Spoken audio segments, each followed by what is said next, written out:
Hello and welcome back everyone, we Weeb Online, and today I'm gonna continue the story What If Kurama Gave Naruto the Ultimate Dojutsu Part 10. If you enjoyed this video, please give it a big thumbs up, and to watch more videos like this, subscribe to my channel and turn that bell notification on so you never miss an upload. Now wasting no more time, let's begin.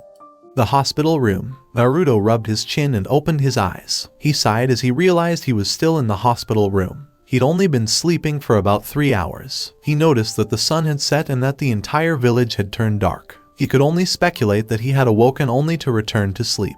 He then turned around to see Kimimaro sleeping on the chair and Kasumi cuddling up close to him, making the blonde smile. Naruto smiled as he looked at his new ally. Kimimaro must have been exhausted by this. It was something the blonde could relate to. He returned his head to the pillow after looking up at the ceiling. He turned his gaze towards the door when he heard it click open. The blonde was surprised to see Tsume and Hana enter the room. They kept quiet when they saw Kimimaro sleeping. Naruto rose from his bed and smiled at his two female Inuzukas. "Oh Naruto-kun, you're up," Tsume softly said as she and Hana sat on opposite sides of the bed. Naruto examined the two and wondered why they were smiling so brightly at him. "Hey Tsume-chan, Hana-chan, what's the matter and why are you smiling at me?" Naruto inquired, and the two Inuzuka females soon turned to each other, with Hana clearly the most excited. Naruto was still perplexed, but he smiled nonetheless. "Well, Kasan, tell him, we had to say it at some point," Hana said, and Tsume nodded. Tsume calmly touched the blonde's hand, raising an eyebrow. Naruto placed Kasumi on his lap with his other hand, causing the dog girl to shuffle quietly on his warm body. "Tell me what?" Naruto inquired, widening Tsume's grin. "Well, I spoke with Tsunade a few hours ago, and she told me that you'd be trained by Kyuubi," Tsume said, raising an eyebrow. He was curious about what was going on and made a mental note to speak with Kyuubi later, but for now he was going to listen to Tsume speak.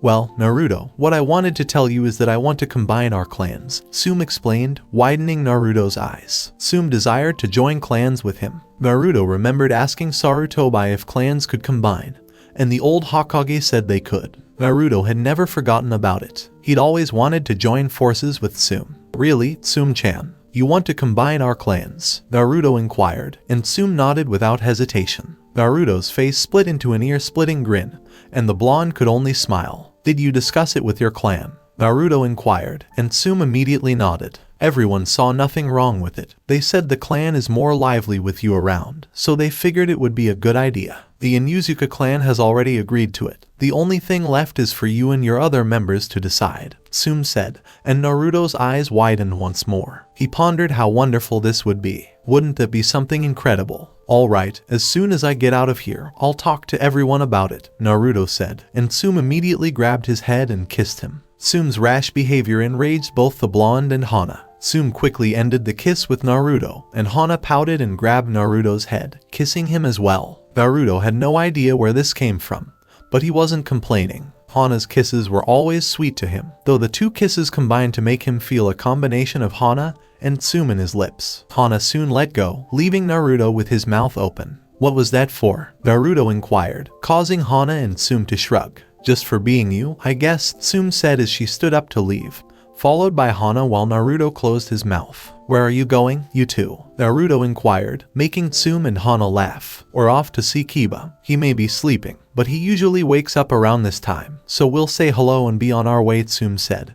And Naruto nodded, a small grin on his face. "Oh, congratulations on your mission's success, Naruto-kun. You did get the Uchiha back," Hana said, and Naruto blushed in embarrassment, but quickly thanked her. The two Inuzukas left, and Naruto returned his gaze to the ceiling, combining the Inuzuka and Namikaze clans. "I never expected Tsume-chan to bring it up before me." Naruto closed his eyes and thought before being jolted out of his reverie by Kyuubi and her seductive voice. "Who knows, maybe you'll be the first to combine their clans," Kyuubi said as he settled into his bed, making Naruto smile. "Perhaps Kyuubi-chan." "Oh, Tsume-chan informed me. What about the training?" "Naruto-kun, you are correct. It's time to pick up where you left off. I spoke with your Hokage and that perverted sage, and they both thought it would be best if you went on a 2-year training trip with Jiraiya.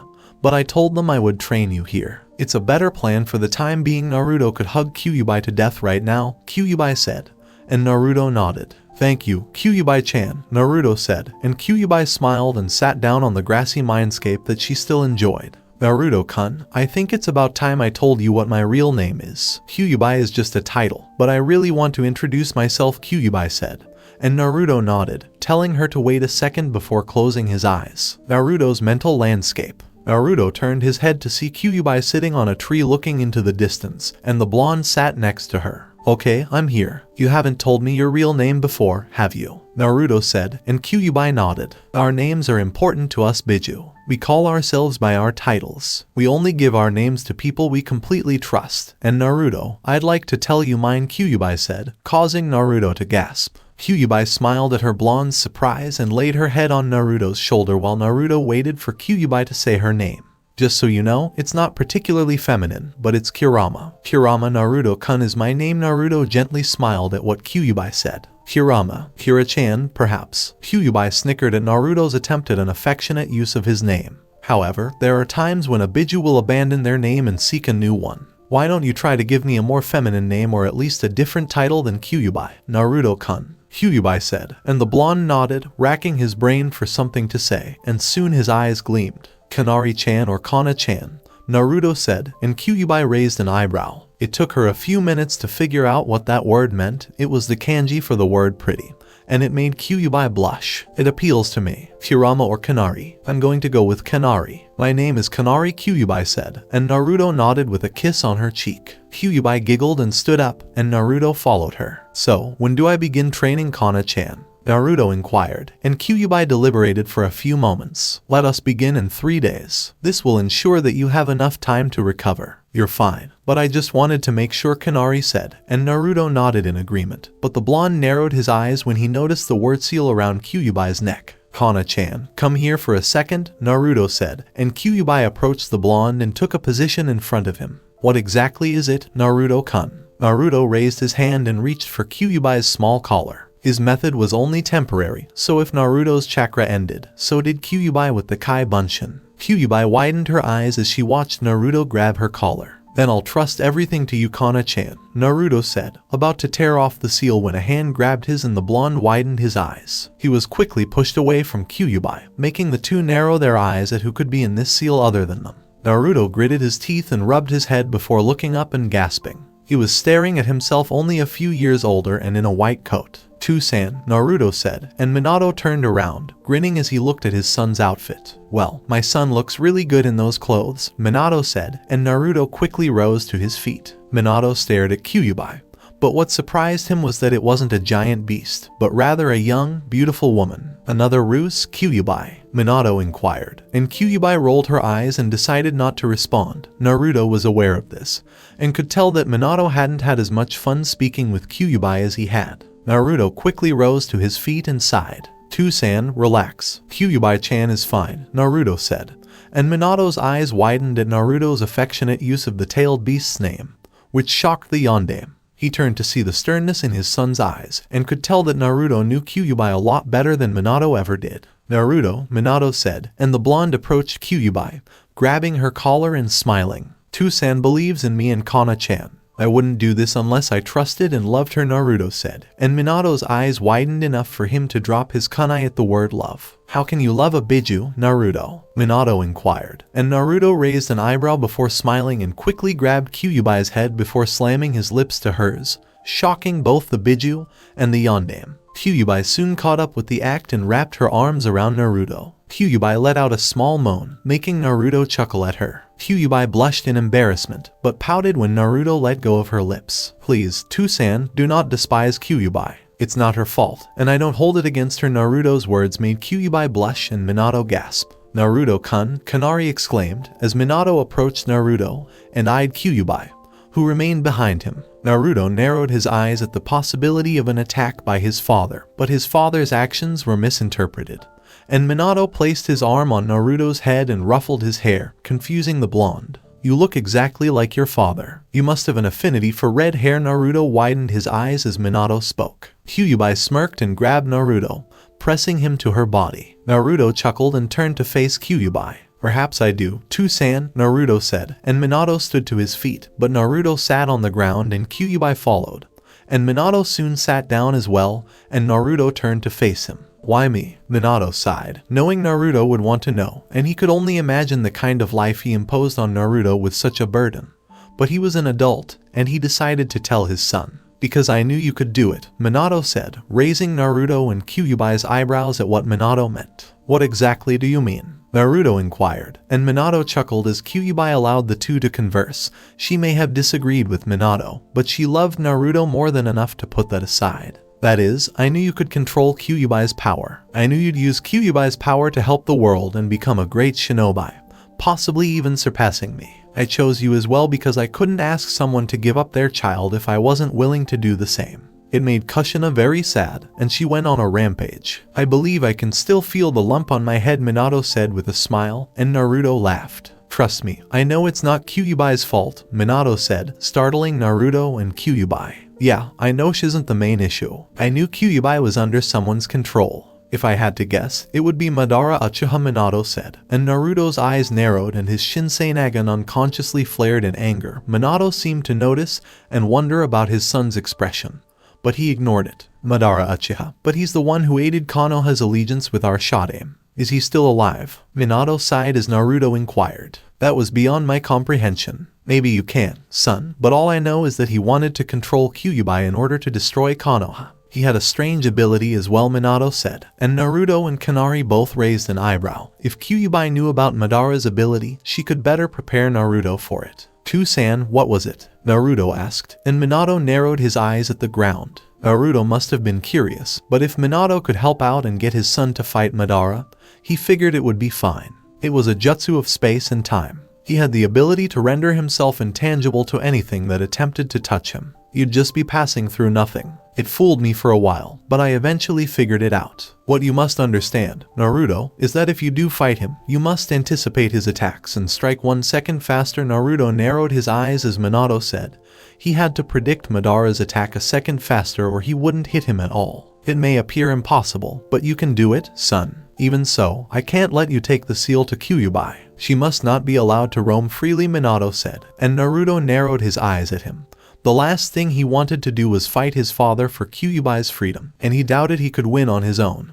He wasn't even S-ranked in the bingo book ... yet. San, even if you try anything with the seal, I'm going to use the same method I've always used to get Kana-chan out. It's worked for me several times, and while I'm nowhere near your level of Fuinjutsu, I know it works, Naruto said, and Minato narrowed his eyes. Naruto was able to get Kyuubi out by breaking the seal. Look, San, I adore Kyuubi-chan. She was the first true friend I had, aside from Hokage Jiji, Ayame-chan, and Tuchai Ojisan. Besides, I'm going to do what I believe is right, and I believe it is right that I let Kyuubi-chan out, Naruto said as he touched Kyuubi's collar.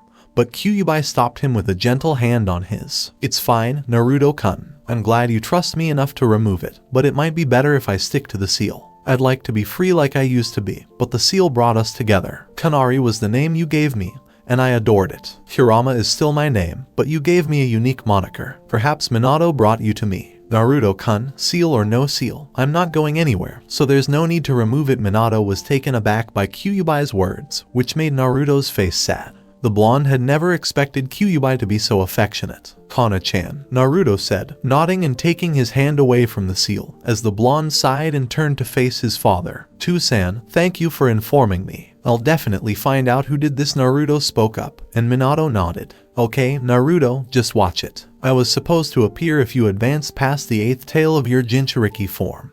But since I've appeared now, I guess I won't be able to repair the seal because my chakra is fading. I wish you all the best, son. Minato said this and quickly faded away, leaving Naruto and Kanari in the field. I'm sorry, Kana-chan, Naruto said, and Kyuubi smiled as she kissed him again. Don't be concerned, Naruto-kun. It makes no difference to me. Get some rest now. You'll need it the next day, Kyuubi said, and Naruto nodded before the mindscape faded out of existence. The blonde came in and noticed it was still dark. He sighed and slumped to the bed before falling asleep with a slight smile on his face. In Odo, somewhere, Orochimaru was fuming as he sat in his chair, trying not to erupt. Sasuke hadn't made it to Odo, and to make matters worse, he was returned to Konoha. He had always assumed that Kimimaro would be loyal to him for what he had done. Kabuto, Orochimaru yelled, and Kabuto rushed over to bow to his master. Orochimaru-sama, yes. Orochimaru gritted his teeth while more than half his body was wrapped in bandages and threw a vial at Kabuto, but it passed through the medic nin and shattered into the wall. Kabuto, how could this have happened? They were among my most elite bodyguards, Orochimaru said, and Kabuto nodded, making sure not to irritate Orochimaru any further. Orochimaru-sama, I understand you. How do you want to proceed? Orochimaru sighed before smirking when Kabuto inquired. If Konoha wants to play hardball, we will as well. Kabuto is working on our newest project, Orochimaru said, widening Kabuto's eyes. He was about to leave when he noticed Orochimaru's glare. Well, it appears that you're still struggling as usual, someone said behind him, and Orochimaru narrowed his eyes as he turned to see a man in a dark cloak and an orange mask with one eye open. The full sharing inactive as Orochimaru narrowed his eyes. What is your name, and how did you get in here? Orochimaru inquired. Details that don't need to be addressed right now. The Kyuubi Jinchuriki is more powerful than you thought, while Kabuto made a chakra blade and dashed for him. The mysterious man sighed as Kabuto passed through him and hit the wall. What the? Kabuto exclaimed as the man turned to face him. Don't be a moron. I could kill you if I wanted to, but I'd rather have you join me, Orochimaru. He said this, and Orochimaru immediately scoffed. I work for no one, Orochimaru said, smirking behind his mask. Don't be that way. I can find you Sasuke, but it will take some time. Just wait until you have the body of Uchiha. For the time being, you and I will be partners, and we will join an organization with which you are all too familiar. Orochimaru narrowed his eyes and watched the man slowly vanish into a small space-time hole. He said, slightly laughing, what kind of organization is that? Orochimaru inquired as this man piqued his interest in the idea, and the man chuckled as he faded away. You should remember Akatsuki, he said before disappearing. Orochimaru and Kabuto both widened their eyes as they remembered Orochimaru was once a member of Akatsuki. Are you sure you want to go along with this, Orochimaru-sama? Kabuto inquired while dusting himself off. For the time being, I will, but we will keep an eye on him. I can't take Itachi, but if it only takes a few years to get Sasuke body, I'm willing to wait, Orochimaru said, then laughed, his voice echoing throughout his base's hidden tunnels. The following morning, Naruto and Kimimaro exited the hospital with a sigh of relief, having been released thanks to Tsunade and Shizun's word and with their injuries completely healed. However, as soon as Naruto and Kimimaro left the hospital, they were confronted by a purple-haired Anbu who told Naruto that Kimimaro was to come with her to the interrogation department. Kimimaro turned to Naruto and the blonde no. Gaki, you're fine. I was very concerned about you. Who would assist me with my training if you died?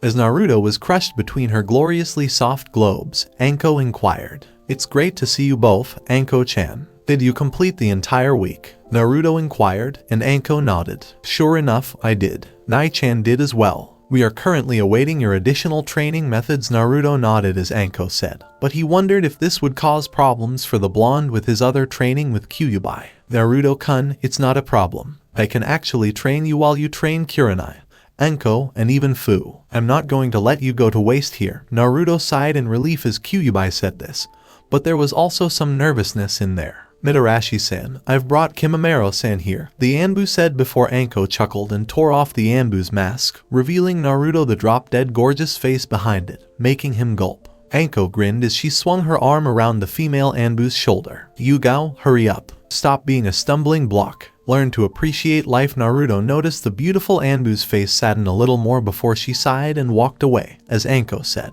Do not repeat that mistake. I'm an Anbu, and I can't go around revealing my true identity to everyone I know. Naruto and Kimimaro returned their attention to Anko, who smiled and led them inside. Don't worry about her. Yugao Yuzuki is her name. She's a little stubborn because her life has recently been depressive. Naruto narrowed his eyes, gasped, and dashed for the door as Anko said. Sorry, Kimimaro and Anko-chan, but I need to see Tsunade-bachan about something, so I'm leaving. I'll return later. Naruto said this before disappearing in a fire and lightning shunshin. I need to learn how to do that, Anko said as she and Kimimaro walked away to face the bone user's interrogation. Naruto and Kasumi are present. Kasumi poked her head out of the blonde's jacket as she walked from the interrogation department to the Hokage mansion. Good morning, Naruto-sama, Kasumi said as she licked his cheek, and Naruto chuckled before taking Kasumi out of his jacket and placing her on his head as he always did. It's good to see you up, Naruto said, and Kasumi nodded, her being half-human by Kyuubi and having most of Kyuubi's chakra inside her allowing her to regenerate almost as fast as Naruto,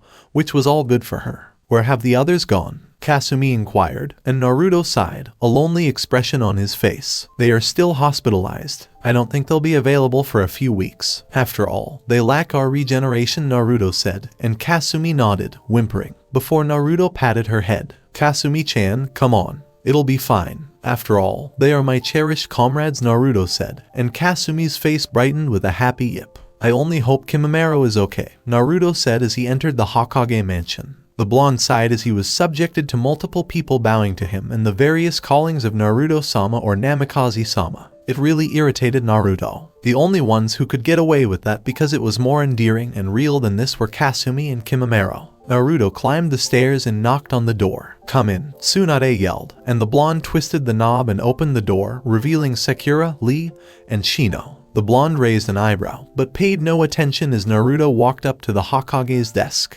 Naruto, you've already arrived. I was about to come get you. I released you from the hospital, but I forgot about the news I was supposed to give you from Kumo. Anyway, it's a good thing you're here, Tsunade spoke up, and Naruto nodded. What action did Naruto-san take against Kumo? Lee inquired, and Naruto rolled his eyes. The blonde turned his head to see Sakura, who had a small scowl on her face, which the blonde ignored for the time being. I'm sure he did something stupid, Sakura said, and Naruto narrowed his eyes. So that was his reward for capturing Sasuke. Oh, the blonde would remember that. So, Tsunade-bachan, what's the deal? Naruto inquired, and Tsunade immediately produced a letter and handed it to the blonde, who took the note into his hands and read it over, as did Kyuubi and Kasumi. Naruto Uzumaki Namikaze says, we've heard you were the one who defeated Ramen Hichazi. Naruto Uzumaki Namikaze. He was our second most powerful shinobi, and we are grateful for his defeat. I, the Raikage of Kumo, would like to formally express my gratitude to you for your prompt assistance. I'd also like to propose marriage to one of our shinobi in the hopes of reaching an agreement with Konoha. We are aware of the CRA placed on you due to your status as a Namikaze and clan head,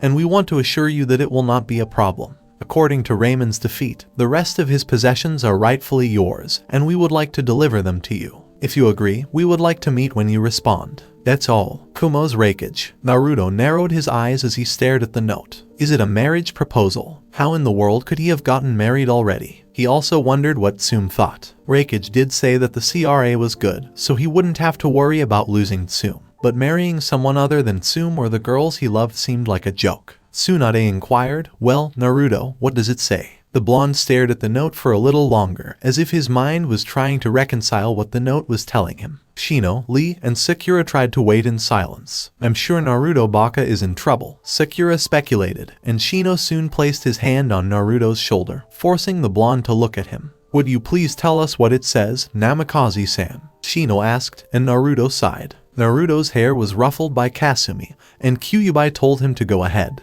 Naruto sighed deeply and told them everything. It says that they're pleased with my defeat of Ramen Hichazi and that since I killed him, all of his possessions are mine to do with as I please, and he'd like to deliver them formally, Naruto said, widening everyone's eyes. Tsunade's eyes narrowed, while Lee and Shino seemed to respect Naruto, but Sakura's scowl deepened. Is there anything else? Tsunade inquired, and Naruto nodded. Naruto cleared his throat, drawing the attention of Shino, Lee, and Sakura. He said he'd like to propose a marriage between me and one of his shinobi to cement a treaty between Kumo and Konoha, Naruto explained, widening Tsunade's eyes. Shino corrected Lee's glasses while Lee followed Tsunade's lead. Liar, Sakura said to herself, and Naruto sighed heavily. What's your problem, Sakura? Naruto inquired, and the pink-haired banshee turned to face him, attempting to punch the blonde. But Naruto easily deflected her punch. You almost killed Sasuke-kun. He's still in the hospital. You didn't have to go that far, Sakura said, gritting his teeth. You were the one who cried to me to bring him back.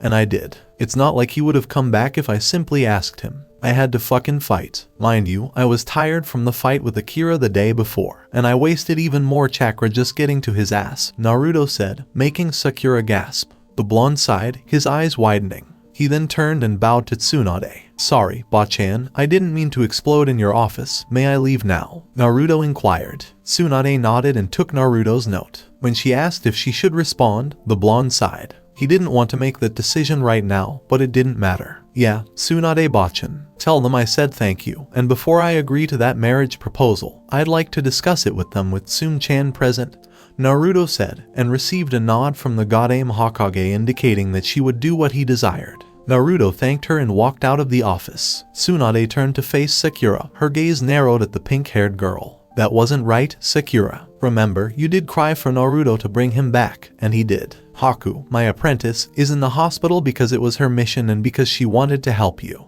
You should apologize not just to Naruto, but also to the rest of his team, Tsunade said, and Sakura huffed angrily. Naruto is involved. Naruto walked out of the Hokage mansion, an angry expression on his face. That was the last time he'd jeopardize his life to bring Sasuke back for that damn bitch. If she really wanted Sasuke, she'd fight him and maybe change her fucking tone. For the time being, Naruto-kun, forget about her. It's time for you to go home and prepare to go into the Forest of Death for at least a week. I don't think the reply to Raikage will be done for about 2 weeks, so until then, I'm going to train you to control my chakra and also help you in something that you should know about your heritage as in Uzumaki, Kyuubi said, and Naruto nodded in agreement. Alright, Kana-chan, should I also tell Fu-chan and Ka-san to come with me? Naruto inquired, and Kyuubi nodded. She could teach Naruto a lot of things, but Kushina's elemental swords would be able to take his kenjutsu to the next level. He had only discovered 3.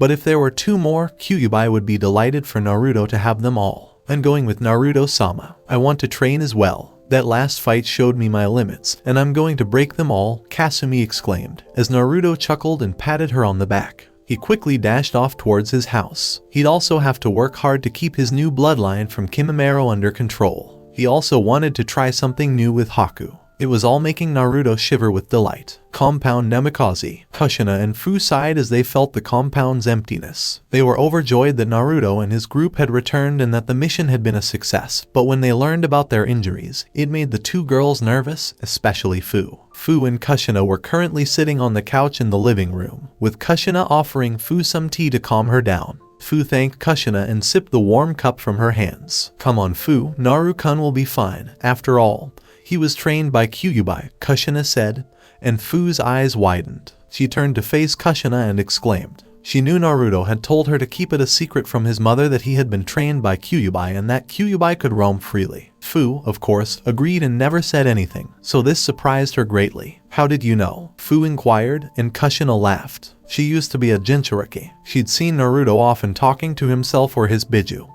But the smiles on his face suggested to Kushina that he might have had a good relationship with Kyuubi, even if she didn't believe it. Her seal was so tight as a Jinchuriki that she had never spoken to Kyuubi before. The only reason Kushina hadn't approached Naruto about it was because she trusted her son to make the right decisions and knew he'd deal with the consequences if necessary. I have my ways, Kushina said, sitting back with a smile on her face. Fu chuckled nervously at her and continued to sip her tea in silence. It didn't take long for both of them to hear the doorknob turn and see Naruto walk through the door, surprising them. Fu jumped out of her seat and tackled a stunned Naruto to the ground. Naruto-kun, Fu exclaimed, clinging to him as if her life depended on it. Naruto sat up, smiled, and rubbed her soft green hair. How are you, Fu-chan? Naruto inquired, and Fu smiled and sat up. She simply grinned and hugged Naruto again, but what happened stunned everyone. Fu had inadvertently pressed her lips against Naruto's. The blonde exclaimed as he felt the Nanabi Jinchuriki's lips brush against his. They tasted strangely warm and herbal. Perhaps it was tea, but he didn't care. Fu backed away and blushed in embarrassment at her actions as soon as she recognized the kiss.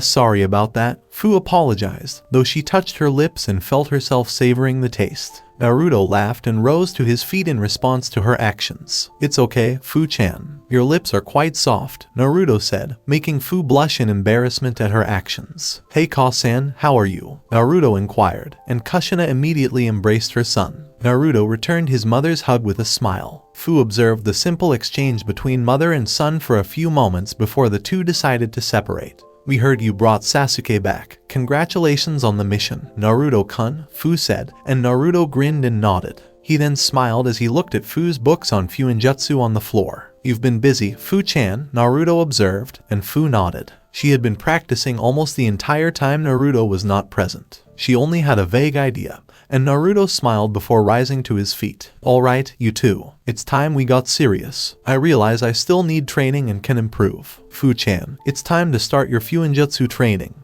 And Kasan, I'm ready to start our Kenjutsu lessons. Tsunade Bachan said I've got 2 years to make this work, so I don't want to waste time. We should pack and head to the Forest of Death. Fu chuckled, and Kushina smirked. Naruto's authoritative tone sent shivers down their spines, but they nodded and were more than happy to nod and go get ready. Kushina dashed to her room, and Fu to hers. All right, Naruto-kun, Kyuubi said, and Naruto nodded. The blonde performed the standard Kai Bunshin, and his hands glowed with white seals as he slammed them into the seal, freeing Kyuubi from the small prison. She stretched her body and smiled as the Biju was released. All right, Naruto-kun, I'm going ahead. I'll meet you at the Forest of Death soon, and I'll keep in touch with you via telepathy, Kyuubi said as she exited the room, and Naruto nodded. Naruto grinned as he prepared to walk up to his room and begin packing.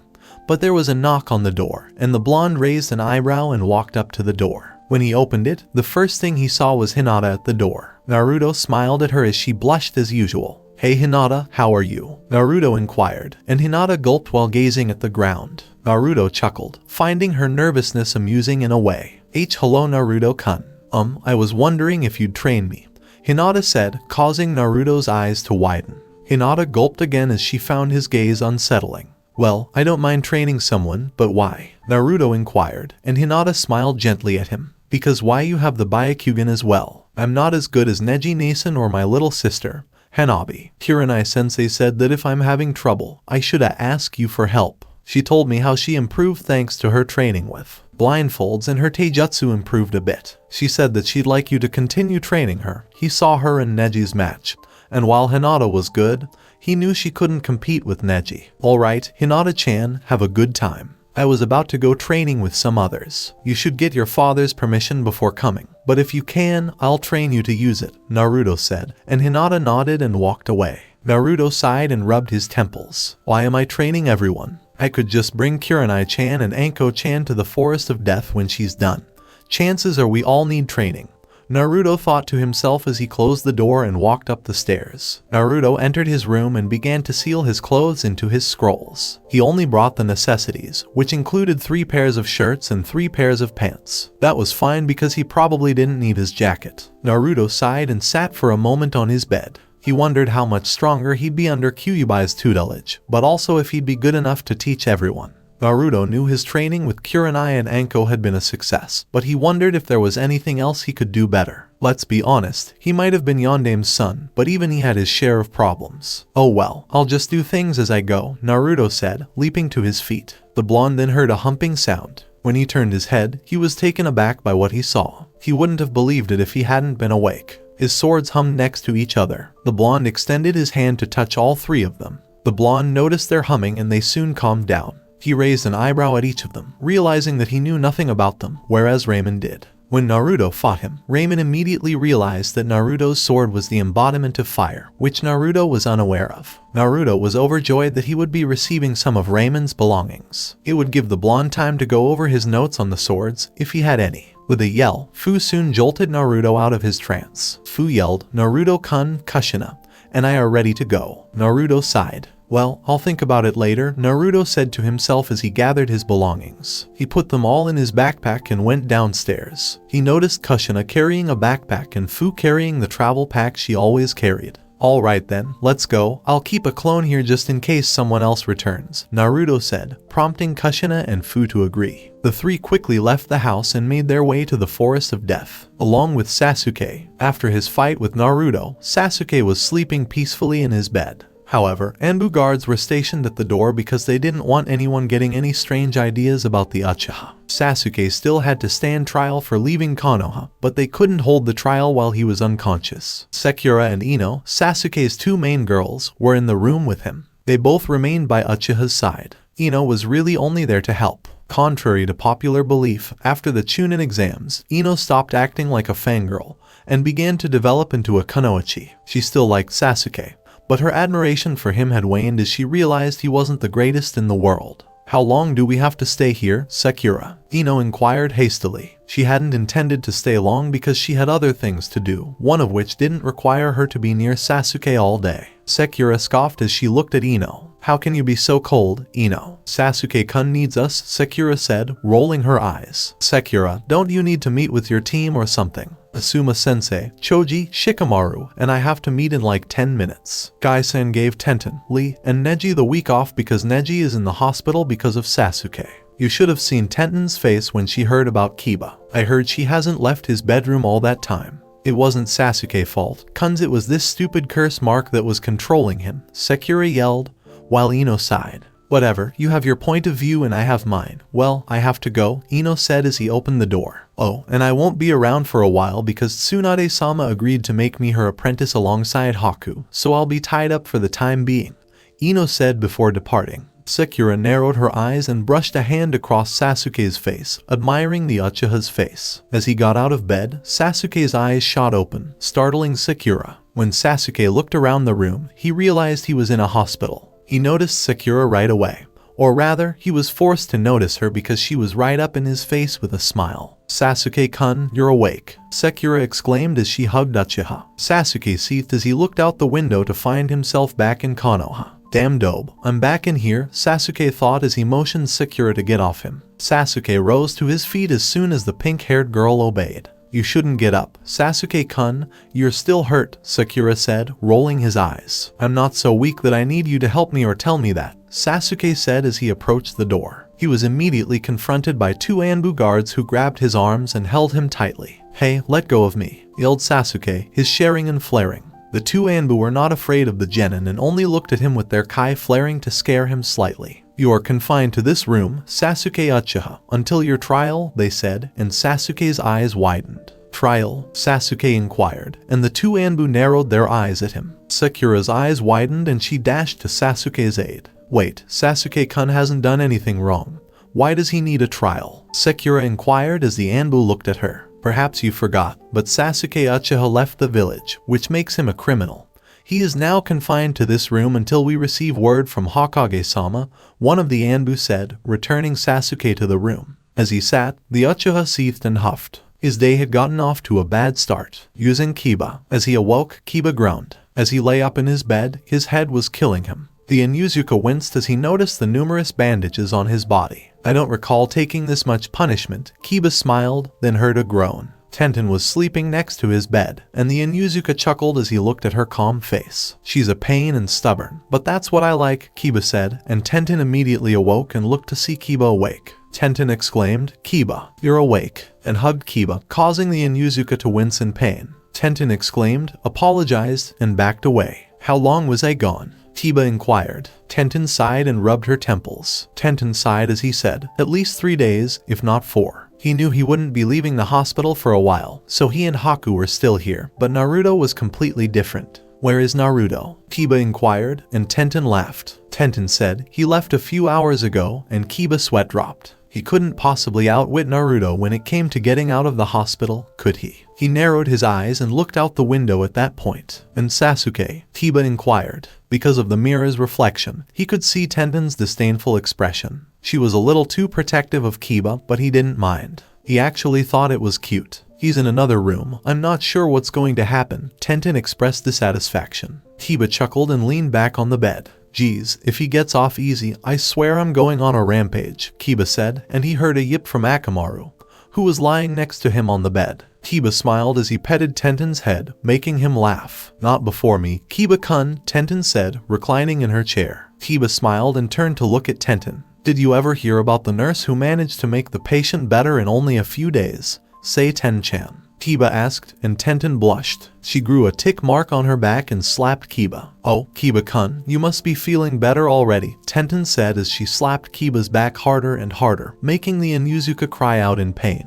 He made a mental note not to make that kind of joke with Tenten again. Using Haku. As she lay against the wall in her hospital room, Haku sighed. Tsunade had assured her that she would be fine and would be able to leave in a few days. Haku was eager to get out of the hospital and start training with Tsunade. She was told that Kakashi had given them all time off and that he would be doing a couple of B-rank missions with Guy and Genma for the time being. As a result, Haku was left to deal with the situation on her own. Fortunately for her, she was already familiar with the body and the majority of its contents. She could already call herself a moderate medic nin. She had already used some of her body knowledge to hasten healing. If everything goes well, she could be out by tomorrow or the next day after that. She'd also been told Naruto had left a few hours ago, which made her laugh given his stamina, regeneration, and natural fear of hospitals. I've got nothing to do for the next 2 days, so let's see what I can do, Haku thought, smiling. She rummaged through her belongings and pulled out a book on the wonders of Kenjutsu. She gripped the handle of her sword and looked at it. I guess some reading won't hurt, Haku said simply, deciding to start her reading on Kenjutsu. Naruto is back. Finally, the blonde and his 3 companions arrived at the Forest of Death. Hinata's father had given her permission to go as long as Naruto looked after her while she trained.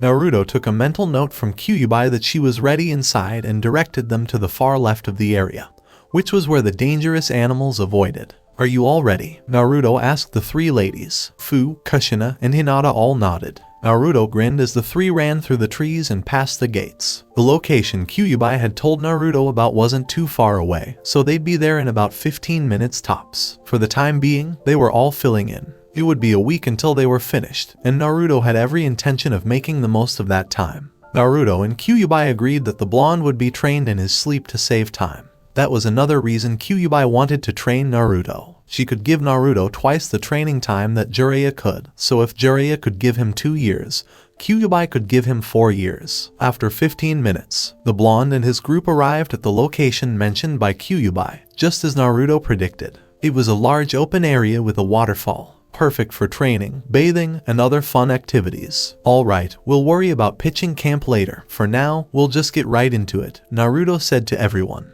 The girls nodded and immediately threw their belongings on the ground. Fu and Kushina were used to camping, but Hinata wasn't, or at least Naruto didn't think she was, so the blonde made a mental note to remember that later. Okay, is everyone ready? Naruto inquired. Fu grinned as she rummaged through her bag. I'm ready here, Naruto-kun, Fu said, pulling out a stack of books. Hinata and Kushina both nodded. Come into the woods, Naruto-kun. You'll find me about 10 feet from where you guys are, Kyuubi said, and Naruto nodded. Alright, Kana-chan, Naruto thought as he crossed his hands. Kai Bunshin no Jutsu, yelled Naruto, creating 3 clones. Okay, I'm going into the woods for a bit. I'll be back later, Naruto said as he dashed away. The 3 blood clones smiled as they turned to face the girls. Alright, I'll work on Fu and Jutsu. Chans, let's go over here. Fu-chan, Naruto said, leading Fu to a more private location. The other 2 were looking at Kushina and Hinata. One of them drew its elemental swords and turned to face Kushina. Kasan and I will practice Kenjutsu over there, the blonde said, and Kushina dashed off with her son to start his training.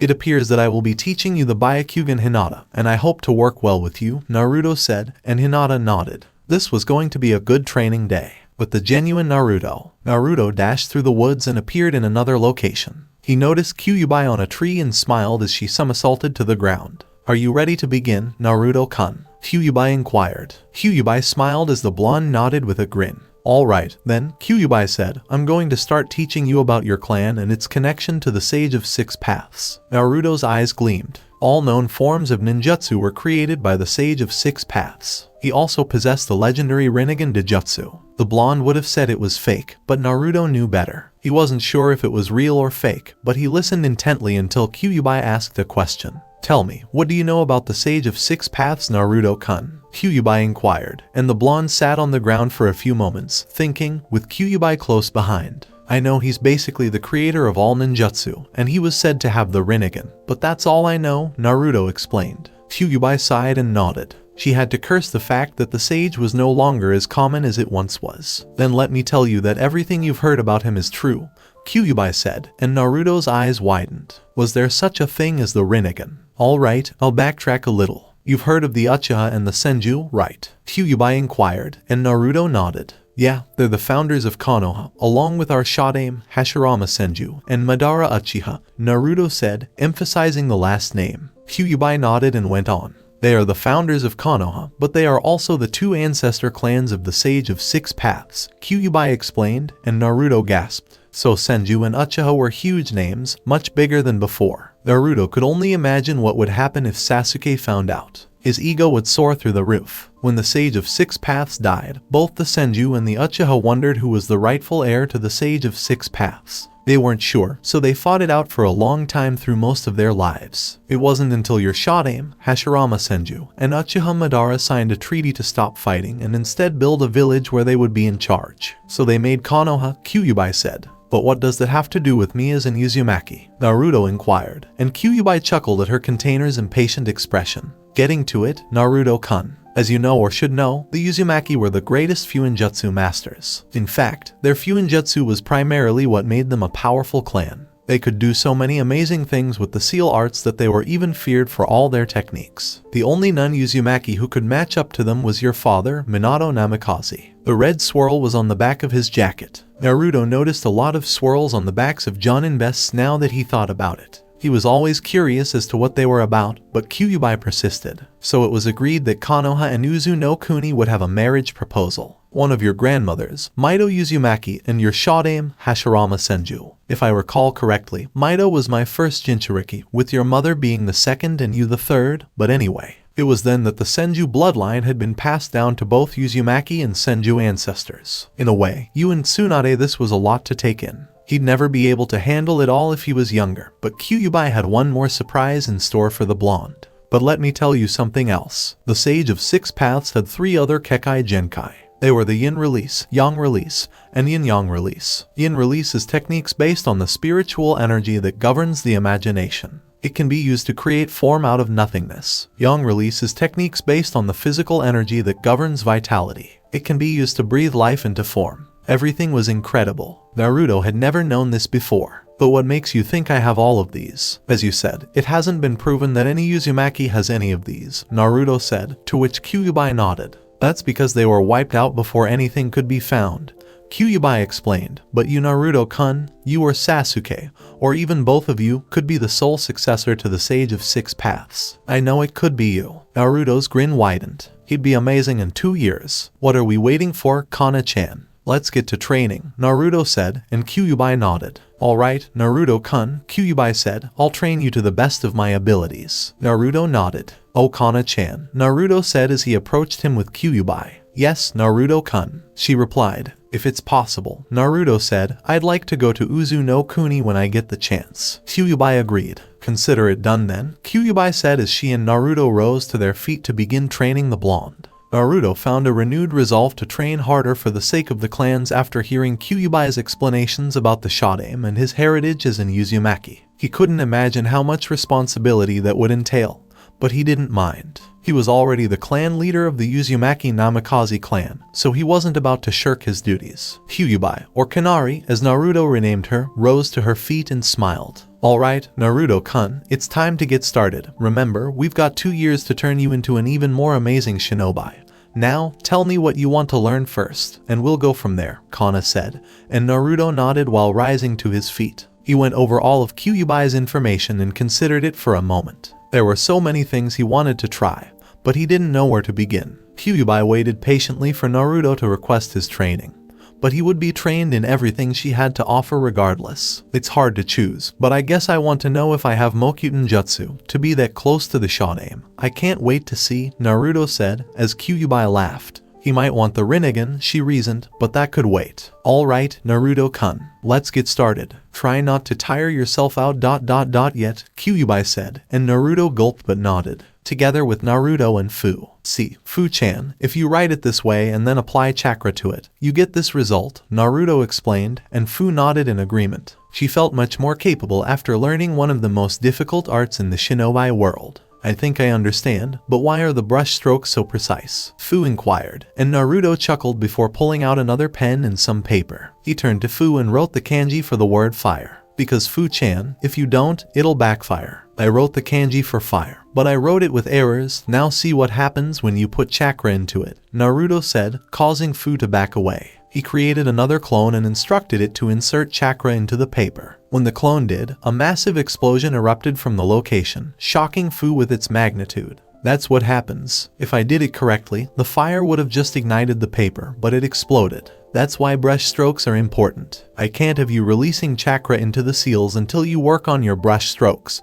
so I'll give you some exercises. I want you to start working on the kanji for fire, water, earth, wind, and lighting. I won. That's not fair, Naruto, Fu said, pouting cutely. Naruto smiled and patted her on the shoulder. Come on, Fu-chan, don't be made, I'll reward you if you do well, Naruto said, making Fu blush with his deep voice. She then took out a pen and 5 pieces of paper. She also saw Naruto bite his thumb and slam the ground. Kuchiyos no Jutsu, Naruto yelled, causing Fu to turn around and see a crimson fox staring at Naruto before bowing. Why, you're Naruto-sama, our summoner other than Kyuubi-sama, the fox said softly, raising Naruto's brow. The blonde then knelt down and smiled. And what is your name? Naruto inquired, causing the fox to swallow. Naruto was apparently well known in the fox realm, as many of them wished to meet him. I am Kairi, she said, bowing once more. Naruto nodded and took out a piece of paper. Would you mind delivering this to Tsunade-bachan? Naruto asked, and Kairi nodded. She sucked the scroll into her mouth and vanished.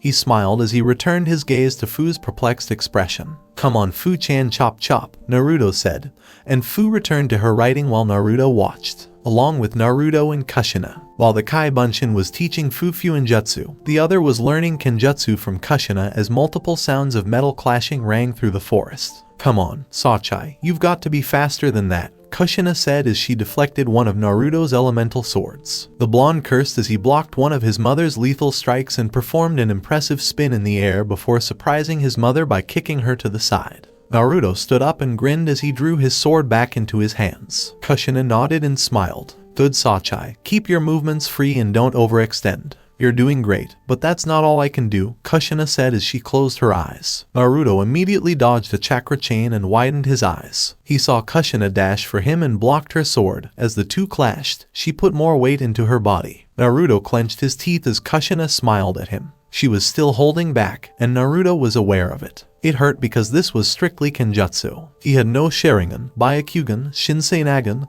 or other Kekai Genkai. As the blonde and his mother clashed, they both backed away from each other, and he could hear his sword humming, their vibrations around his hands intensifying. Naruto's eyes narrowed as he heard his wind sword howl before it calmed down. What's the deal with these swords? Naruto wondered, but quickly forgot as he trained with his mother, along with Naruto and Hinata. While the blonde examined Hinata's footwork and palm strikes, Naruto watched her fight against a tree post. He could see that the majority of her attacks were similar to those of other family members, with the exception of Neji. He, like Naruto, could strike with his fingertips. This accounted for faster movement and greater attack power. Hinata's main issue at the moment was her speed and attack delivery. He saw her trying hard, but she also needed to gain some confidence. Nice Hinata-chan, just keep it up. Later you and I will spar, and we'll be able to see in greater detail where your flaws are, Naruto said, and Hinata nodded, her eyes filled with conviction that Naruto didn't miss. Tsunade is present. When the blonde Hokage learned that Sasuke had awoken in the hospital, she sighed. She had no choice but to face the trial the following day. Sasuke had left of his own free will, and she was well aware that people would not accept that. Even if Naruto had the Sharingan, few believed he could master it like Sasuke, which is why they wanted the Uchiha around. Tsunade was well aware of Naruto's use of the Mangekyou Sharingan. Jiraiya had told her about it and said it was genuine, just like any other Sharingan the old sage had seen, and according to Tsunade, Naruto might have been better at using the Sharingan than Kakashi because the white-haired Jonin hadn't even unlocked that part yet. Tsunade sighed and lowered her head to the table. She needed to gather the clan heads for the trial, and Naruto was nowhere to be found. She was aware that Kyuubi was training him, but she was curious as to where the blonde had gone. Tsunade was startled when a puff of smoke appeared on her table, followed by Kairi. Tsunade studied the fox for a moment before noticing the scroll in its mouth. A summon, Tsunade asked herself, and Kairi wiggled a little before turning to face her. I assumed Tsunade, Kairi asked, and Tsunade nodded. Kairi smiled as she dropped the scroll from her mouth. This is from Naruto-sama, Kairi explained as Tsunade examined the scroll. She unfolded it and peered inside. Tsunade-bachan, if you're wondering, I'm currently in the Forest of Death, hoping to get an update on Kimimaro, Kiba, and Haku. The fox there is Kairi. She's new a bit. I sent this in case you needed to contact me for anything. Tsunade smiled as she pulled out another piece of paper. While Kairi waited for her to finish, she began writing inside it. Tsunade knew Naruto would be upset about this, but she needed him to come. Tsunade completed his writing and handed the scroll to Kairi. Tsunade asked, "Can you give that to Naruto for me?" Kairi nodded, then vanished in a puff of smoke. Tsunade smiled and sat down, and Shizune appeared through the door about 5 minutes later, holding a scroll. I have the scroll, Tsunade-sama. I can't believe you're going through with this idea. Are you just doing it to get out of work? Shizune inquired, and Tsunade's smile widened. Of course not, Shizune. This is for the benefit of the village, and the HPT will cause a riot, Tsunade said, and Shizune sighed. She had a feeling things were going to get raucous after this, together with Naruto and Fu. Naruto continued to observe Fu's work and correct her on certain strokes, while Fu pouted in frustration, but she didn't mind after a while. Her arms grew accustomed to it, and before long, Kairi poofed back, surprising the two. "I'm back, Naruto-sama," Kairi said, holding a scroll in her mouth and a book in her hand. Naruto nodded slightly and sent Kairi off. The fox girl bowed and walked away as Naruto handed Fu the book. "Here, Fu-chan, is a book I used when I first started on Fuinjutsu writing. Use it, and you'll have it down in no time," Naruto said. While the Kai Bunshin opened the scroll, Fu nodded and began reading the book. It widened its eyes as it read the lines. "Boss has got to know about this now," the Bunshin exclaimed, leaving the Nanabi Jinchuriki her reading in the field. "He's in a hurry, isn't he?" Nanabi inquired as Fu continued to read the book. "Perhaps something happened as a result of his reaction to that scroll," Fu suggested, and Nanabi shrugged as she lay in her cage. "So, when is something going to happen between you and him?" Nanabi asked, making Fu blush as she drew the book closer to her face to hide her face. "What are you talking about?" Fu asked, her container rolling her eyes. "Oh, girl, it's time to wake up and smell the hot tea. You like him so much that you nearly strained yourself not to blush while he was teaching you," Nanabi said, and Fu sighed. "Was it really that obvious?" I wasn't," Fu said, but Nanabi didn't buy it. She could see, or rather feel, Fu's feelings for the blonde. She remembered seeing him training in the fields near Tanzaku-gai. It was incredible how much they had grown to know each other in those months. She still blushed when she remembered her encounter with the Hokage, and how she once hid behind Naruto's shoulder. "See, look at your face. You're blushing so much that you're not even focused on your reading," Nanabi pointed out, and Fu widened her eyes before returning her attention to the book in front of her. "Then stop distracting me," Fu yelled, making Nanabi laugh, and she decided to be quiet for the time being, together with Naruto and Kyuubi. As he lay on the ground, Naruto sighed. He knew the two natures needed for wood release would be a mix of Suten and Daten, neither of which he was proficient in. He was probably good with Haku's Hyoten release, which included water, but he didn't know any Daten techniques at all. Sand was a type of earth, but it was not the type of earth needed to make wood. "Well, this isn't good. I don't even have Daten to release Kana-chan," Naruto said, to which Kyuubi nodded. She despised admitting it, but she didn't know much either. At best, the element was most likely a sub-element that Naruto was unaware of. "Don't worry, Naruto-kun. We'll work on you learning Yin release first, then Yang release, and finally your Yin-Yang release," Kyuubi said as Naruto narrowed his eyes. "But Kyuubi-chan, shouldn't I have the Rinnegan before I try that?" "I don't want to fry my brain," Naruto said, raising an eyebrow at Kyuubi. "I'm sorry about that. According to the Sage of Six, these techniques were some of the highest level of techniques in the world. I'm sure anyone can do it, but most think it's a myth at best so they don't attempt it. But imagine Naruto-kun. You with your imagination and being able to make that imagination a reality and bring it to life. You will have surpassed Minato if you master that." He quickly rose to his feet and was about to try it when his Kai Bunshin appeared through the forest. Boss, you have to read this. It's out of this world," the blood clone said, drawing the attention of Naruto and Kyuubi. He handed the scroll to Naruto and dashed back to Fu. Naruto raised an eyebrow as he looked at Tsunade's scroll. He turned to Kyuubi, who nodded and allowed Naruto to read it. He unfolded and opened it. "Naruto, it's good to hear from you. I know it's only been a few hours since you vanished, and as you know, the sun is setting, so I'll make this quick. I received your message from your summon, Kairi, and I want to inform you that Sasuke has awoken." Naruto and Kyuubi both narrowed their eyes at the mention of Sasuke, but the blonde continued on and read the rest of the note. "Fortunately or unfortunately, we have to have a trial for him since he left. I must have all the clan heads present tomorrow. It may take the entire day, so I hope you have the time to spare. That's one thing, and the other is, congratulations brat. You've been selected to participate in Konoha's upcoming HPT. I'll go into further detail of what it is at a later convenience. See you tomorrow brat." When he heard the words HPT, Naruto raised an eyebrow. He wondered what that was supposed to be, but he also sighed when he read that he, like all the other clan heads, would have to appear at Sasuke's trial. It would be his first meeting as a clan chief. Naruto sighed once more and rubbed the back of his neck. "It appears I'll be busy," Naruto said, and Kyuubi nodded. She was annoyed that Naruto had to set aside a day for clan head duties, but that was the purpose of the Kage Bunshin technique. Naruto folded the scroll and put it in his pocket. "Well, let's get started on what we can," Naruto said. Kyuubi closed her eyes and nodded. "All right, Naruto-kun. Yin release governs your imagination. You must think of something you want and bring it to a form. It's difficult because you're creating something out of nothing. It's extremely difficult, but you can do it. I'll try to demonstrate if I can, Kyuubi said, and Naruto watched as she breathed easily with her eyes closed. Naruto watched Kyuubi's chakra leak from her body for about 5 minutes before it formed into a small fox that refused to move. Naruto's eyes widened, while Kyuubi's slowly opened.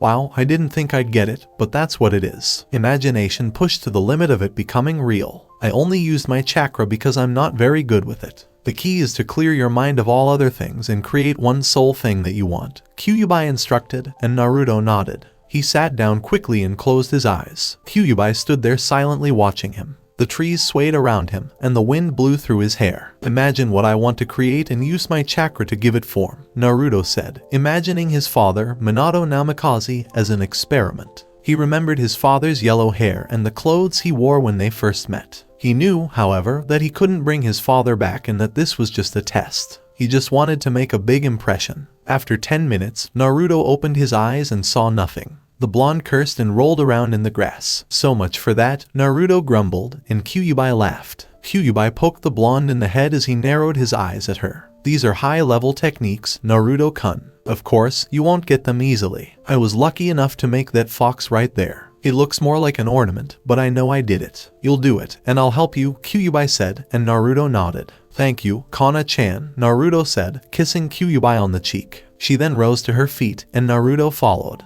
Well, I'd say we accomplished something today. Just send a clone when you leave, and I'll teach it even further. Not a single day can go to waste, Kyuubi said, and Naruto nodded. They walked away from their spot and returned to find Fu and Hinata resting at their campsite. Kushina smiled, and Naruto was suddenly flooded with memories of his encounters with Fu, Hinata, and Kushina, causing the blonde to fall to the ground. Alright, Fu-chan and Hinata-chan, nice work. Kasen ... you're evil, Naruto huffed, making Kushina laugh. Are we going back to the house now? Hinata inquired, to which Naruto shook his head. No, we're camping, which is why we have our bags and everything. So we'll get some food and wash up, then we'll go to sleep, Naruto said, and all the girls nodded as they prepared. Kimimaro is present. Ibiki and Anko were nodding to each other as the bone user stood up from a chair. And that's all you have to say about Orochimaru and his bases? Ibiki inquired, and Kimimaro nodded. He didn't want to cause trouble for Naruto, his master, so he told the truth and nothing but the truth. Ibiki and Anko looked at him for a moment longer before nodding.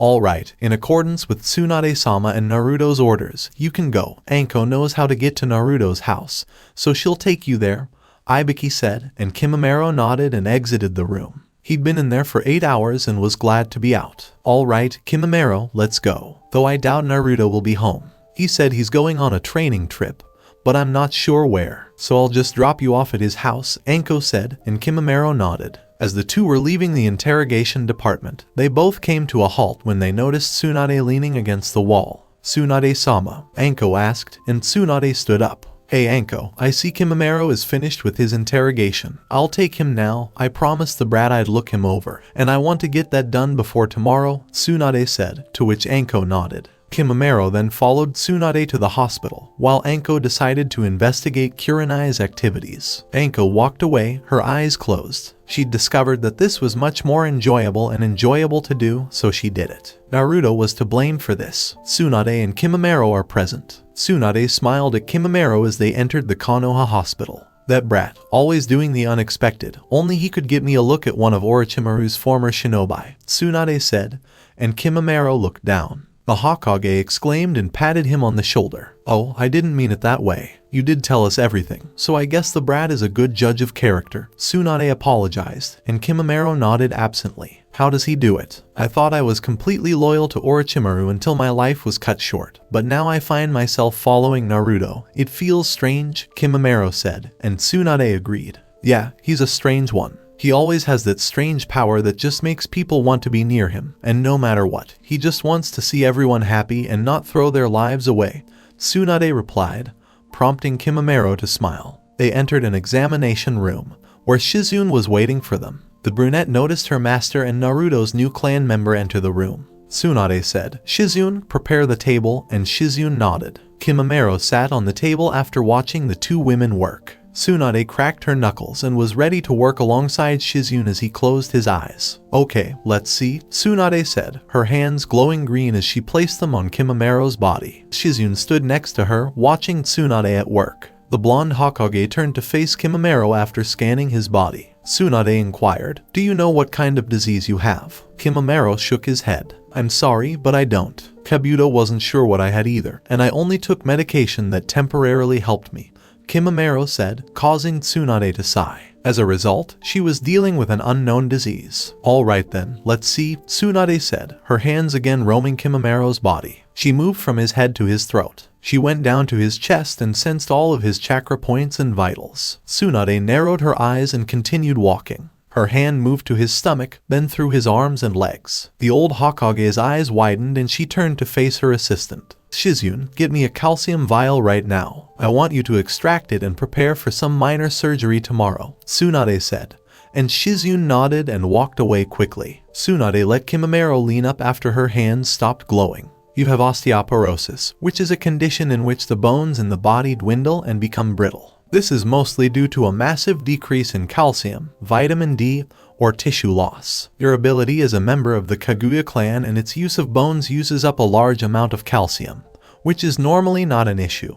But overextended periods of time without proper calcium will cause the disease to affect you in other ways." When the Hokage saw his distressed expression, he smiled. "Fortunately for you and Naruto, this isn't anything major right now. Had we waited a day or more, it would have been a major surgery, but now we can take the appropriate steps. I've had Shizune prep you for surgery tomorrow and I'll get right to work after my meeting. Right now Shizune's going to give you a shot with a full bottle of calcium. This will revitalize your bones for now and try to soak up as much sun." Shizune returned with the bottle, and she shot Kimimaro in the arm. "You should stay here for the night, and I'll come get you tomorrow," Tsunade suggested, and Kimimaro agreed. He sat in the hospital bed as Tsunade and Shizune turned off the lights. Kimimaro went to bed thinking about the next day. Somewhere out in the boonies. "Madara, what does this mean?" Pain asked the man behind him. Madara chuckled, and Orochimaru stood next to him. Konan tensed up, but Nagato told her to relax, and she did. "If we want this to work, we need Orochimaru. He's a valuable asset," Madara said behind his mask, as Pain narrowed his eyes at Orochimaru. "He had his chance at Akatsuki and left. I don't see why we need him," Pain said, his sharing and flaring. "It's great that we have him. Deal with it," Madara said before disappearing into his black hole, leaving Orochimaru with Nagato and Konan. While Orochimaru walked away, the air around the three became tense. "I'm watching you, so don't do anything that will get you killed. After all, you're still immortal, and I'm a god," Pain said, laughing. "Fukuku, I wouldn't dream of it," Orochimaru said as he walked away, leaving Konan standing next to Pain. "Is this a good idea, Nagato?" Konan asked as Pain walked around the room. "For the time being, we'll go with it. But don't let Orochimaru out of your sight. Who knows what he'll try?" Nagato said as the darkness enveloped them. The following morning, Naruto noticed the rising sun and stretched himself awake. He sighed, rubbing his eyes. Kyuubi had the brilliant idea of training him in the mindscape while he slept, which was excellent. Naruto grinned as he turned to see Kushina, Kyuubi, Fu, and Hinata still sleeping. He created the 4 Kai Bunchins before leaving them with the girls. He had to go home and change his clothes so he didn't look the same as he did the day before. "See you later, ladies," Naruto said as he dashed into the trees. Naruto yawned as he ran through the trees,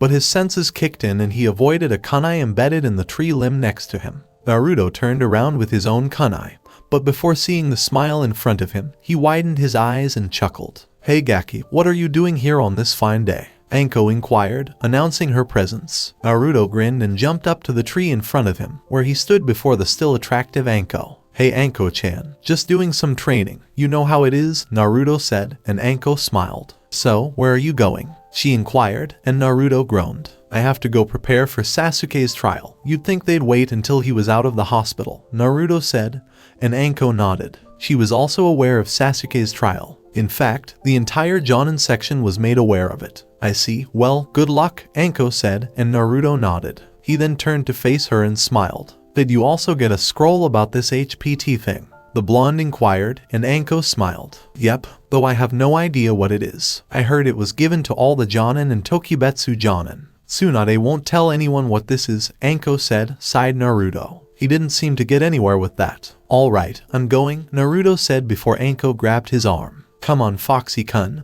why don't you stay with me a little longer? Anko licked her lips, and Naruto chuckled before turning around. Because Tsunade will have my head if I don't go. And when did you start calling me Foxy-kun? Naruto asked, and Anko shrugged. Does it really matter? Tell Tsum he should share the love, Anko said, and Naruto grinned. She already does, even though she's the alpha, unless you think you can beat Tsum-chan, Naruto said, and Anko shook her head. Anko pouted as the blonde smiled. Well, see you later, Heim, Naruto said with a wink before vanishing in the Hurricane, leaving Anko on the tree. Now he's just teasing, Anko thought to herself as she dashed off to find Naruto's little group, if he had one. Compound Namikaze. Naruto entered his house through the front door and discovered it was empty. He sighed as he walked up the stairs and into his closet. He didn't have anything formal to wear to a council meeting, so the blonde removed his jacket and pants and replaced them with his black jacket and black andu pants. He decided to wrap an orange sash he had purchased at one point around his waist. He didn't think he'd need it, but Naruto took one of his elemental swords with him just in case, and the blonde left his house and hit the streets right away. As he approached the Raikage mansion, he noticed that most of the people were already up and walking around. He was greeted with the standard Naruto-sama or Namikaze-sama good morning greeting, but he ignored it. Hey Naruto, someone said, causing the blonde to turn around. He smiled as he noticed Kakashi, Asuma, and Kurenai at a table. Naruto said, Hey Kakashi-sensei, Asuma-san, Kurenai-chan, and all three Jonin nodded. Asuma asked, Are you going to Sasuke's trial? Naruto nodded. The Jonin with the beard sighed and took a puff of his smoke. That's not going to work, Asuma said, prompting Kurenai and Kakashi to nod. Well, good luck, Naruto, Kakashi said, and did you get the scroll about the HPT? Naruto nodded. I'm curious, Kurenai said, and everyone shrugged. Well, I'm going to leave, I'll see you later, Naruto said, leaving the three Jonin behind. It didn't take long for Naruto to run into Tsum, who was also walking. Tsum was dressed in a dark blue shirt, black pants,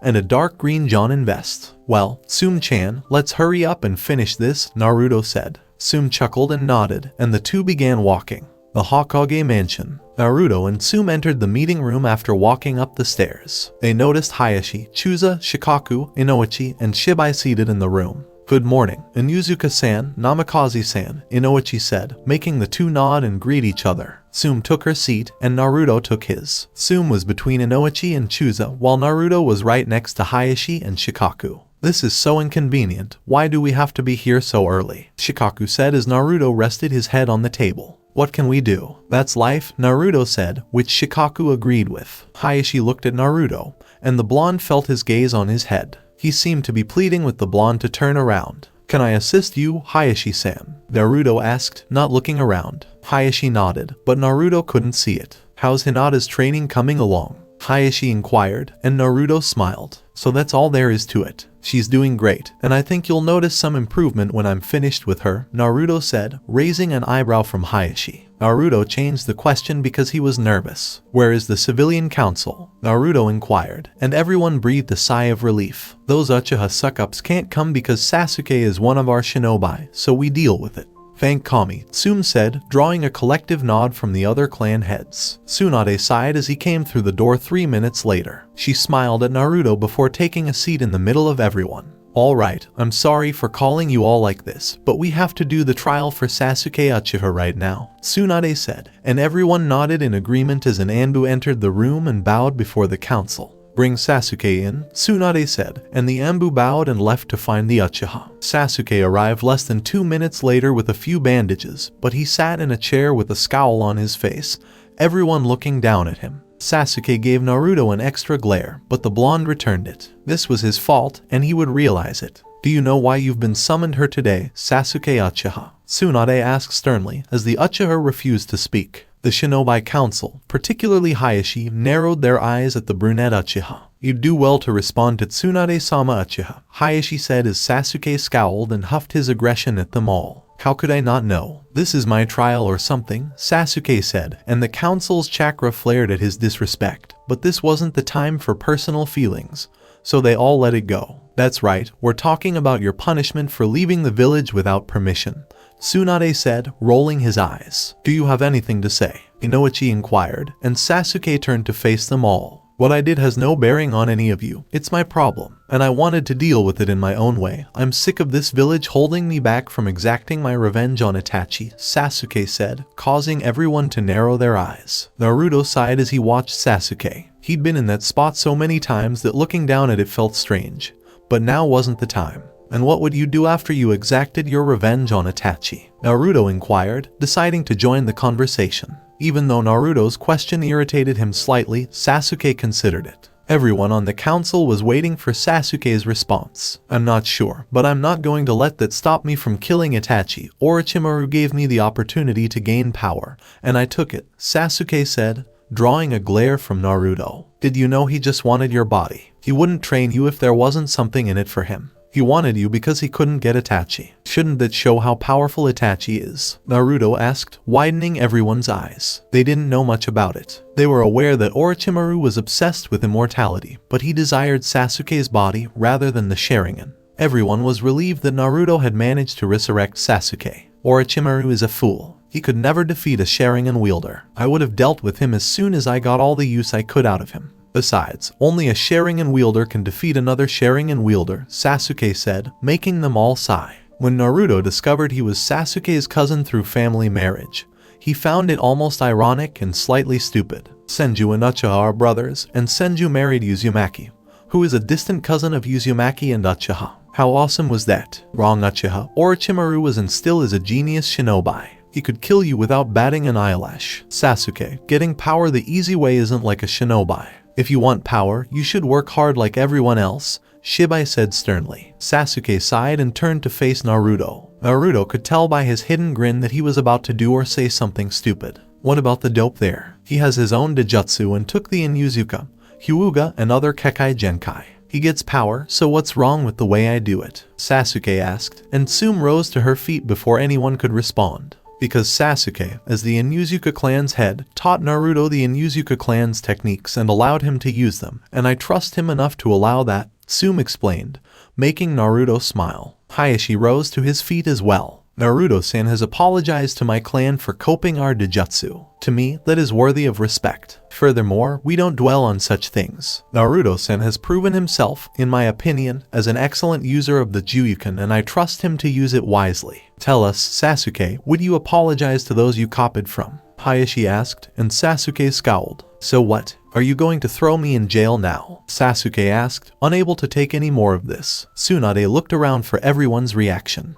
You're just like Itachi, Naruto said, drawing everyone's attention to the blonde as they returned their attention to Sasuke, who was fuming. His hands were visibly shaking, and his Sharingan was visible in his eyes. Sasuke immediately stood up, knocking the chair back and shaking his hands angrily. Don't you dare compare me to Itachi. I'm nothing like him. Take it back, yelled Sasuke, who appeared to have forgotten his place. Tsunade's silent hand stopped some of the Anbu from moving and intercepting the Uchiha because she wanted to see where Naruto was trying to take this. Oh, you're not. Itachi left and betrayed Konoha. You left and almost betrayed Konoha. Itachi joined a group of S-rank criminals. You tried to join Orochimaru, an S-rank criminal. Face it, Sasuke, you're just a younger version of the current Itachi, Naruto said, and Sasuke remained silent. He was certain he couldn't refute what Naruto said. He wanted to scold him with all his might, but he couldn't and wasn't sure what to do. He narrowed his eyes and looked at the ground. So, what should I do? I have no idea, Sasuke said, surprising everyone.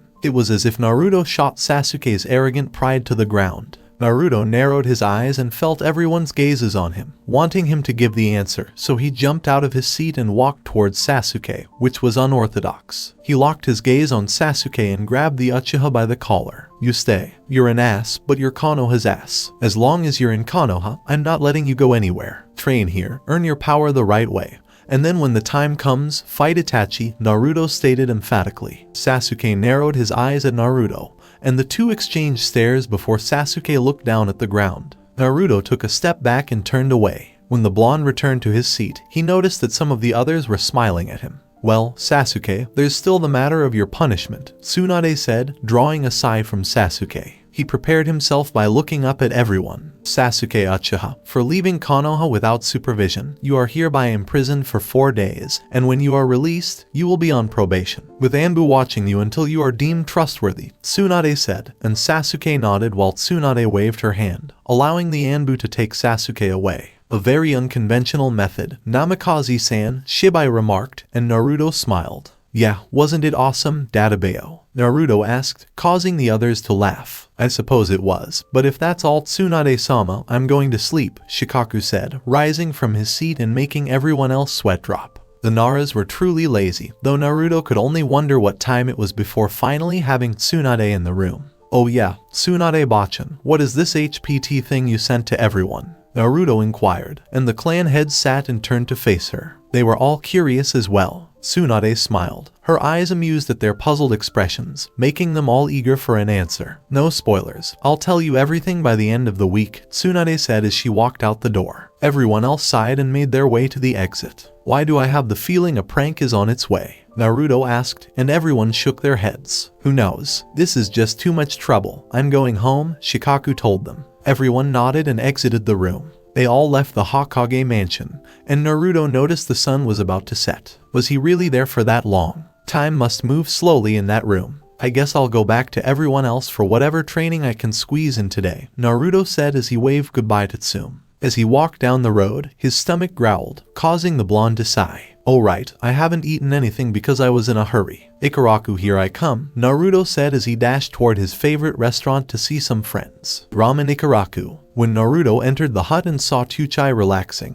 he decided to come inside. Hey Tuchai Ojisan, mind making me some ramen? Naruto inquired, and Tuchai looked up to see Naruto smiling at him. Naruto, my boy, how have you been? I haven't seen you in a while, Tuchai asked, rubbing the back of Naruto's head. I'm sorry, I've been a little busy. How about making some ramen for me? Say 6 bowls, Naruto said, and Tuchai nodded. Is that Naruto-kun? Someone asked, and Naruto turned to look at Ayame. Nice to see you. I am Nichan, Naruto said, and was immediately engulfed in a hug that made it difficult for him to breathe. I thought you forgot about us for a second, Ayame said, grinning. How could I do that? Naruto asked, shaking Ayame's shoulders. Ayame and Naruto caught up on old times while Tuchai prepared the ramen. It was great to see Naruto again. So that's what happened with Sasuke, Ayame explained, to which Naruto nodded. When it should make sense, it doesn't, Tuchai said, and Naruto couldn't help but agree. He smiled as he placed 3 bowls of ramen on the table. Naruto took his chopsticks and ate the noodles as if he hadn't had them in a long time. Tuchai and Ayame stood there watching the blonde slurp up the noodles and set the other 3 down.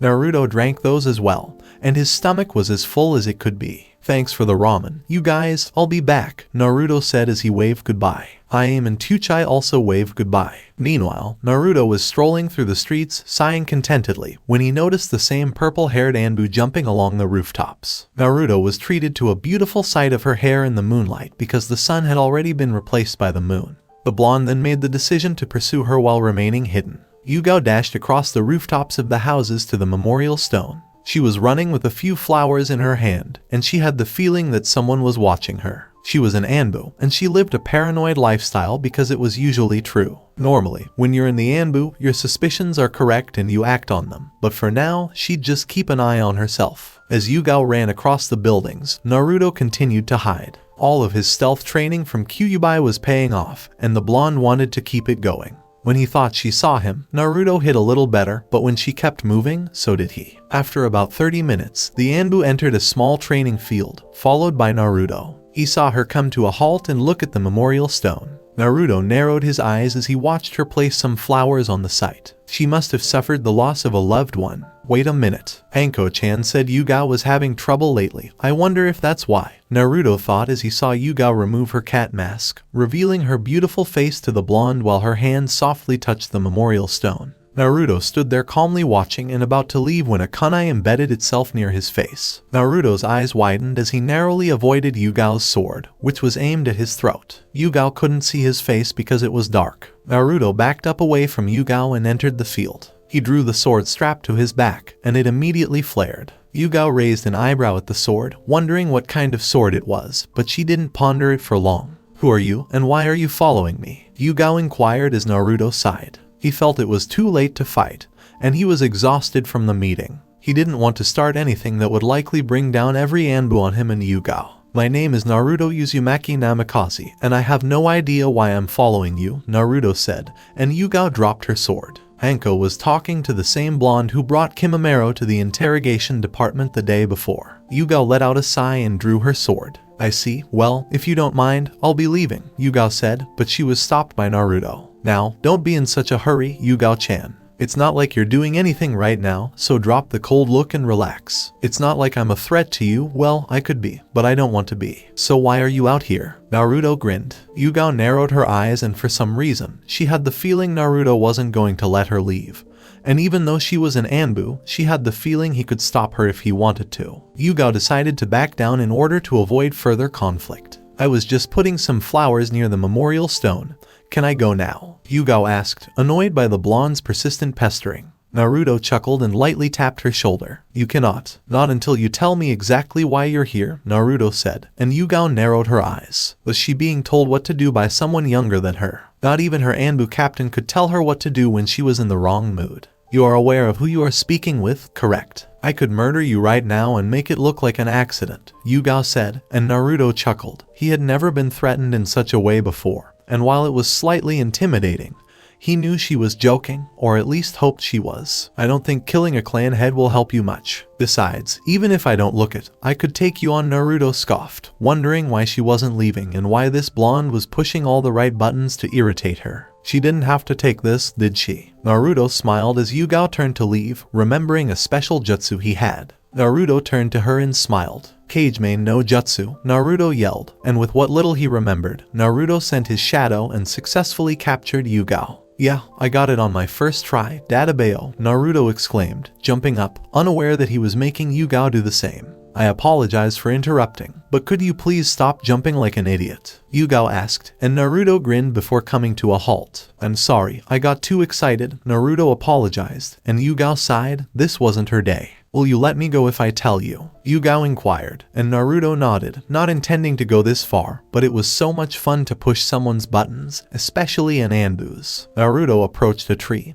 and Yugao imitated his movements. He sat, and Yugao followed suit. So, what's the deal? Naruto inquired, and Yugao sighed. I was here for Hayate, who was the Chunin exam proctor for the preliminary exams, Yugao explained, and Naruto's eyes widened. He'd never forget that man. That guy with the strange cough almost every time. Naruto inquired, and Yugao laughed. It was probably beneficial to have a small laugh. That's right, he was like that. He was killed in the invasion, and I never got to say goodbye to him, Yugao said quietly as Naruto looked down at the ground. Oh, I'm sorry, the blonde apologized, and the purple-haired Anbu grinned. It's okay, I guess, but I miss him a lot. Maybe doing missions keeps my mind off things, Yugao said to him. Naruto nodded and rose to his feet, prompting Yugao to do the same. Well, I didn't want any trouble, so I guess I'll leave you alone now, Naruto said, drawing his shadow back and allowing Yugao to move freely. Naruto's hair was ruffled as the Anbu smiled. Thank you for listening to me. I needed to talk it out, and I feel a little better, she said, nodding to Naruto. Yup, Databeo, it's best to talk it out. Well, if you want to talk, just come to the Namikaze compound. I'll be willing to listen to you, Naruto said with a smile before disappearing in yellow lightning, leaving Yugao in the field. Uzumaki Namikaze Naruto ha, Yugao thought to herself before disappearing in a leaf shunshin.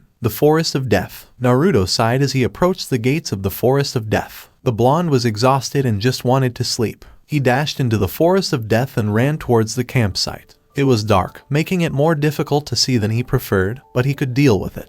He jumped from tree to tree, eventually reaching the tree where he met Anko hours before. Naruto sighed and dashed towards the location. It took the blonde another 10 minutes to arrive at his campsite and find Fu, Hinata, Kyuubi, and Kushina sleeping, but he also sighed when he saw Anko sleeping. Naruto rubbed the back of his neck and approached his friends. He noticed them sleeping against a tree. He knew about his mother and didn't want to be on the receiving end of her caution. I guess I was right about you showing up here, someone said, and Naruto turned around. He noticed Kurenai in a tree staring down at him. She jumped down as Naruto waved to her. What are you doing here, Kurenai-chan? Naruto inquired, as the Jinjutsu mistress smiled and flicked her hair. You didn't think you were done teaching me, did you? Besides, I only finished the first step to my training. You said you'd train me, and you're not leaving until I get some training done. Just like Anko over there, Kurenai said, and Naruto paled. He could only hope that this late-night activity wouldn't kill him when it really mattered. The blonde had a long life ahead of her and didn't want to die from the strain of teaching all these girls while being taught by Kushina and Kyuubi. Just give me a break every now and then. My clones were tortured by Kasan and Kyuubi, then there was the trial with Sasuke, then there was the talk with Yugao, and now Tsunade Bachan won't tell us what this HPT thing is. I've got one massive headache, Naruto said, and Kurenai nodded. Isn't it stressful being the clan leader? Kurenai inquired, and Naruto collapsed. Like you wouldn't believe. Kurenai-chan, I don't think I'll make it through these 2 years, the blonde said, raising an eyebrow. Why? She inquired. Naruto closed his eyes and smiled. Because if this stress doesn't kill me, the training will, Naruto laughed, and Kurenai joined him. Well, if anyone can handle it, it's you, and whatever this HPT is, I'm sure it's nothing major, Kurenai said, and Naruto nodded before falling asleep. Little did Kurenai, Naruto, or any other Jonin suspect what it was or what Tsunade had in store for them all. The following morning, come on, Anko-chan, Kurenai-chan, you have to fight longer. Mix your speed with your taijutsu, Naruto said as Kurenai and Anko sparred. Naruto had been teaching Kurenai and Anko since they had unexpectedly joined his small training group, which no one seemed to mind. Naruto simply tested the limits of the Kage Bunshin Jutsu by teaching Kurenai, Anko, Hinata, and Fu while being taught by Kushina and Kyuubi. With the sun high in the sky, it was nearly the end of the morning. It was fortunate that there were no missions for them to complete, as this gave them the opportunity to train as they desired. Everyone thought Naruto was a good trainer, and many wondered why he didn't apply for the regular Jonin position, which the blonde said he would if he gave it some more thought. Alright, you two can stop, Naruto said, and the 2 Jonin immediately stopped moving and huffed. Kurenai wiped her brow as sweat ran down her face. Anko drew a small slip of water from the river near their camp.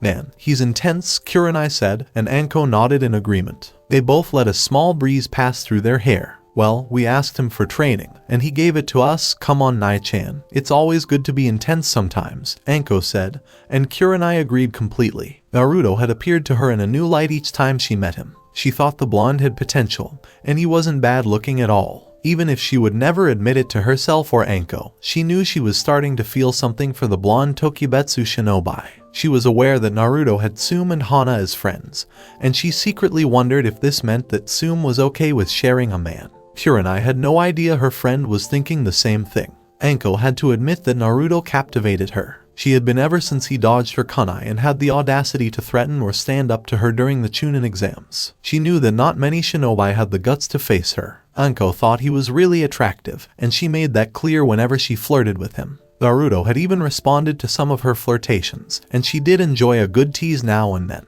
Contrary to popular belief, Anko was not the bloodthirsty woman that most perceived her to be. No, she was just a woman out to scare people and maybe even entice a man to come after her if they could. Naruto was most likely that type of man to her. Kurenai asked, Anko, what are you thinking? Anko chuckled and rubbed the back of her neck. Nothing, Nai-chan. Absolutely nothing, she said before rising to her feet and walking away, Kurenai close behind. Meanwhile, Naruto could smile as he mentioned Hinata's advancement. It was still too early to tell, but he knew Hinata was putting in a lot of effort with the Juuken. Naruto was still surprised that Hayashi would let him train his daughter, but he didn't care. He was more than willing to do it. Come on Hinata, strike harder and faster, Naruto said, watching Hinata spar with one of the blonde's clones. Naruto knew when to hold back and when to let someone off the hook, but he was sure to be mixing the two. I understand Naruto-kun, Hinata said, putting more force into her training techniques. She had trained all morning, and the last thing she wanted was for the one person she admired to see her give up. Hinata huffed and struck the clone, sending it into a tree, but the clone quickly rebounded and charged at her. Hinata wiped her brow and resumed her Juuken stance. Naruto grinned in another part of the area, while Fu pouted at him. Come on Fu-chan, just keep going, Naruto said as Fu stared at him. She'd been practicing her Fuinjutsu strokes for who knows how long. Her arms were tired, and she despised it. Naruto was being very strict with his Fuinjutsu, but she could understand based on the results she saw. She remembered what happened when she misspelled one word and almost burned down the forest if Naruto hadn't intervened. The blonde consoled the Nanabi Jinchuriki, telling her that he didn't like it at first, but he got it down and knew she would. Fu nodded and continued his work. Alright, Naruto-kun, I'll keep trying. But I tell you, I despise this art. Now I understand why no one uses it, Fu said, and Naruto laughed along with him. Perhaps, but do you know how awesome you'll be when you master it? Naruto asked, and Fu looked up at the sky, imagining herself as a master of Fuinjutsu. Naruto watched as she got a glint in her eyes and her smile widened before returning to drawing, causing Naruto to sweat drop at her. As he watched HR progress, whatever Fu saw had to be something really good. Naruto, the real Naruto, was currently huffing on the ground as Kyuubi and Kushina stood over him. Because the blonde was using charka in his cage bunchins to teach the other women, the two had decided to combine their training with Naruto. Kyuubi had told Kushina what she was teaching Naruto, and told her of all the knowledge she knew about the Sage of Six Paths, which did involve revealing the secret, and Naruto feared the worst. But Kushina told him that she already knew, and when the blonde asked her why she didn't panic or go overboard, she simply replied that Kyuubi hadn't done anything yet, and if she had, Kushina would have cut her in half. It's as simple as that. Perhaps you should teach Naru-kun some Jutsus if that's the case. As for the yin release, I have no idea about it, so I can't help you there. If Naru-kun had Jutsus under his belt, that might help you both with his problem, Kushina suggested, convincing Kyuubi and Naruto to agree. Do you know any Daten techniques, Kana-chan? Naruto inquired, and Kyuubi rubbed the back of her head in embarrassment. I'm sorry, I really don't. I know maybe 1 to 3 because I never bothered to learn that many, I just know the basic principles behind it, Kyuubi said, sighed Naruto. Oh well, the blonde would settle for whatever he could get for the time being. Together with Kasumi, Kasumi wandered the village after Naruto assigned her to deliver a note to the Inuzuka compound. Kasumi had long since delivered it to one of their clan members, so she decided to take a stroll around the village before returning. She stood there listening to people talk and enjoying the fresh air around her. She had discussed it with her father when she could, and Kimimaro was pleased that she had adapted well, even though he had never expected her to be a half-human.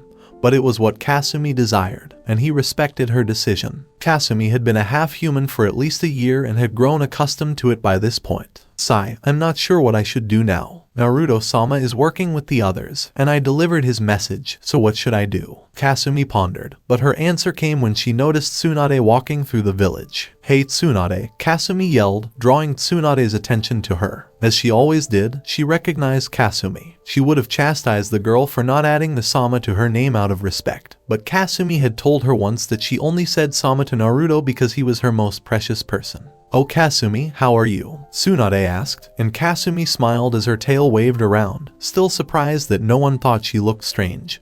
But maybe they figured she was in a henge to look this way, so she kept it that way. I'm alright. I just delivered a note for Naruto-sama to the Inuzuka clan. He also informed me of the note you sent to all the Jonin. What exactly is this HPT thing? Kasumi inquired, and Tsunade smiled. The dog girl was now very interested, and Tsunade chuckled. So you're aware of that. Shizune and I are the only ones who know, but would you like to? I refuse to spread it for another 2 to 3 weeks. It's going to be so good, Tsunade said, and Kasumi vowed not to tell anyone until Tsunade did. And the Godame Hokage seemed to trust her, whispering into Kasumi's ears. It's my own little version of entertainment. I call it the Hokage placement tournament, Tsunade whispered, and Kasumi's tail began to wag. Tsunade's grin widened as she explained the entire meaning of everything to Kasumi, and Kasumi was very surprised and couldn't wait until Tsunade announced this or Naruto-sama would have a fit. Kimimaro is present. The bone user sighed as he opened his eyes. He didn't remember anything after last night. He remembered Tsunade rushing inside and forcing him to change his clothes, and then Tsunade, Shizune, and the other Konoha medics took him into a room where he fell asleep. He could only assume it was the surgery that Tsunade had promised to do. It's good to see you're up, Kimimaro-san, Shizune said as she scribbled on a notepad. Kimimaro looked up at the ceiling for a moment before looking at Shizune. How long have you been gone? He inquired, pausing his writing for a moment to respond. All night and the majority of the morning. We performed your surgery, which was a huge success. I'm not writing down what you'll need for a few days, then you'll be fine as long as you get your calcium. You should be fine in 3 to 4 days just recovering from your surgery, so I'd like you to rest for now, the medic said, and Kimimaro sat back down before closing his eyes. Thank you, Shizune-san, Kimimaro said before falling asleep, and Shizune smiled as she turned off the light and walked away. Using Kiba. Come on. How much longer do I have to put up with this? Kiba inquired, making Tenten laugh. The Inuzuka had been ordered to rest for another day or 2, but he insisted that he was fine. Kiba, relax. Yelling won't get you out of here any faster, Tenten said, making Kiba pout. And the Inuzuka boy sighed as he leaned against the wall. This is so dull. I'm desperate to begin training right away. Is that correct, Akamaru? Kiba inquired, and Akamaru was about to agree when he noticed Tenten's smile at him, causing the dog to remain silent. It doesn't appear that Akamaru agrees with you, Tenten said as Kiba glared at her. Or are you coercing him into silence? Kiba inquired as Tenten whistled, making the Inuzuka smile at his girlfriend's amusement. Tenten could be a fantastic Inuzuka someday if she wanted to or was a member of his family. HMPH, Naruto got to leave on the second day, why don't I? Kiba grumbled, while Tenten rolled her eyes. Because you're you, not Naruto, Kiba-kun. Now, stay there while I sleep, Tenten said as she remained on Kiba's chest. The Inuzuka blushed, but sighed, nodded, and gave up. He had already learned that Tenten could only be beaten in an argument by a few people known to the Inuzuka. I guess I'm not going anywhere for a while. Oh well, I'll get out of here someday, Kiba reflected before finally falling asleep with Tenten beside him. Using Haku. Alright, Haku, I see you can go now, but take it easy for a few days before returning to normal training, Shizune said as Haku nodded. She was relieved to be out of the hospital and eager to do something other than lie in bed all day. She learned that Choji and Shikamaru would be released after her. Neji and Kiba remained a case, but Haku knew it was life. Furthermore, she would finally be able to begin her training with Tsunade. Thank you, Shizune-san. Do you know where I could find Tsunade-sama? Haku inquired, and Shizune pondered. She should be in the Hokage mansion doing those documents like I asked her to, the medic woman replied, and Haku bowed as she left. Haku smiled as the sun hit her face. It felt great to be out of there. She was also excited to see Naruto. Even if it had only been a few days, Haku had missed the blonde. Suddenly, Haku was pulled from her thoughts by someone standing next to her. Haku-san, you were released from the hospital, Kasumi said, and Haku smiled. She nodded and turned to face her friend. Yeah, it feels good, so, Kasumi, what are you doing? Haku inquired as Kasumi shrugged her shoulders. I'm just enjoying the village for now. But I know something good is going to happen, Kasumi said, and Haku's ears perked up. What is it? Haku inquired, but Kasumi simply grinned and walked away. I'm afraid I can't tell you. Tsunade, I promise. See you back at the compound, Kasumi said as she walked away, raising an eyebrow. What secret could Kasumi have that would cause her to act like that? Haku wondered. I guess I'll find out later. Kasumi can be an open book when it comes to secrets, Haku thought to herself as she walked away from the Hokage mansion, along with Sasuke. Sasuke grumbled as he looked around his prison cell. He had 3 more days of this crap to deal with, but he was lucky to only get 4 days in jail. But it was a big ass pain. The people the Uchiha met were insane. A lot of them turned out to be Uchiha haters, and Sasuke was probably smart enough to know that most of them could kick his ass, so he didn't pick that much of a fight with them. This is ridiculous. I should be out working out, but I'm stuck in here. Isn't that wonderful? Sasuke thought to himself, but he received a response. Please, brat, you're lucky you only have 4 days in this dump. I despise brats like you who believe they can do whatever they want. I, for one, did not betray my village. You really need a life, one of the inmates said, snorting. And look where that got you, Sasuke said, pausing for a long moment. I suppose you're right. I still don't like you, the man said, rolling his eyes. Whatever, Sasuke said, slightly lowering his voice as he sat up against the wall of his cell. The food disgusting and the living conditions even worse. But that was prison. You're just like your brother, the man said, and Sasuke clenched his fist against the wall, leaving a small crater. I'm not like him, Sasuke yelled. So many people said he was like Itachi, how in the hell was he the same? Naruto pointed out some things, but Sasuke refused to admit it, even if the blonde made sense. You can say whatever you want, but you know the truth, brat. You're just like Itachi, the mysterious man said, and Sasuke narrowed his eyes. Soon, all the inmates joined in, taunting Sasuke for being like Itachi, which was driving the Uchiha insane. Like Itachi, like Itachi, like Itachi, says the narrator. Sasuke grinned, his rage rising. He'd have to put up with this nonsense for another 3 days. Nankami was so fair and cruel all at the same damn time. No, I'm not Itachi. I'm not Itachi at all. He'll never be like me. I'm going to show them all. Sasuke grinned and sat in silence. Just a day in here and he was already on the verge of losing his mind.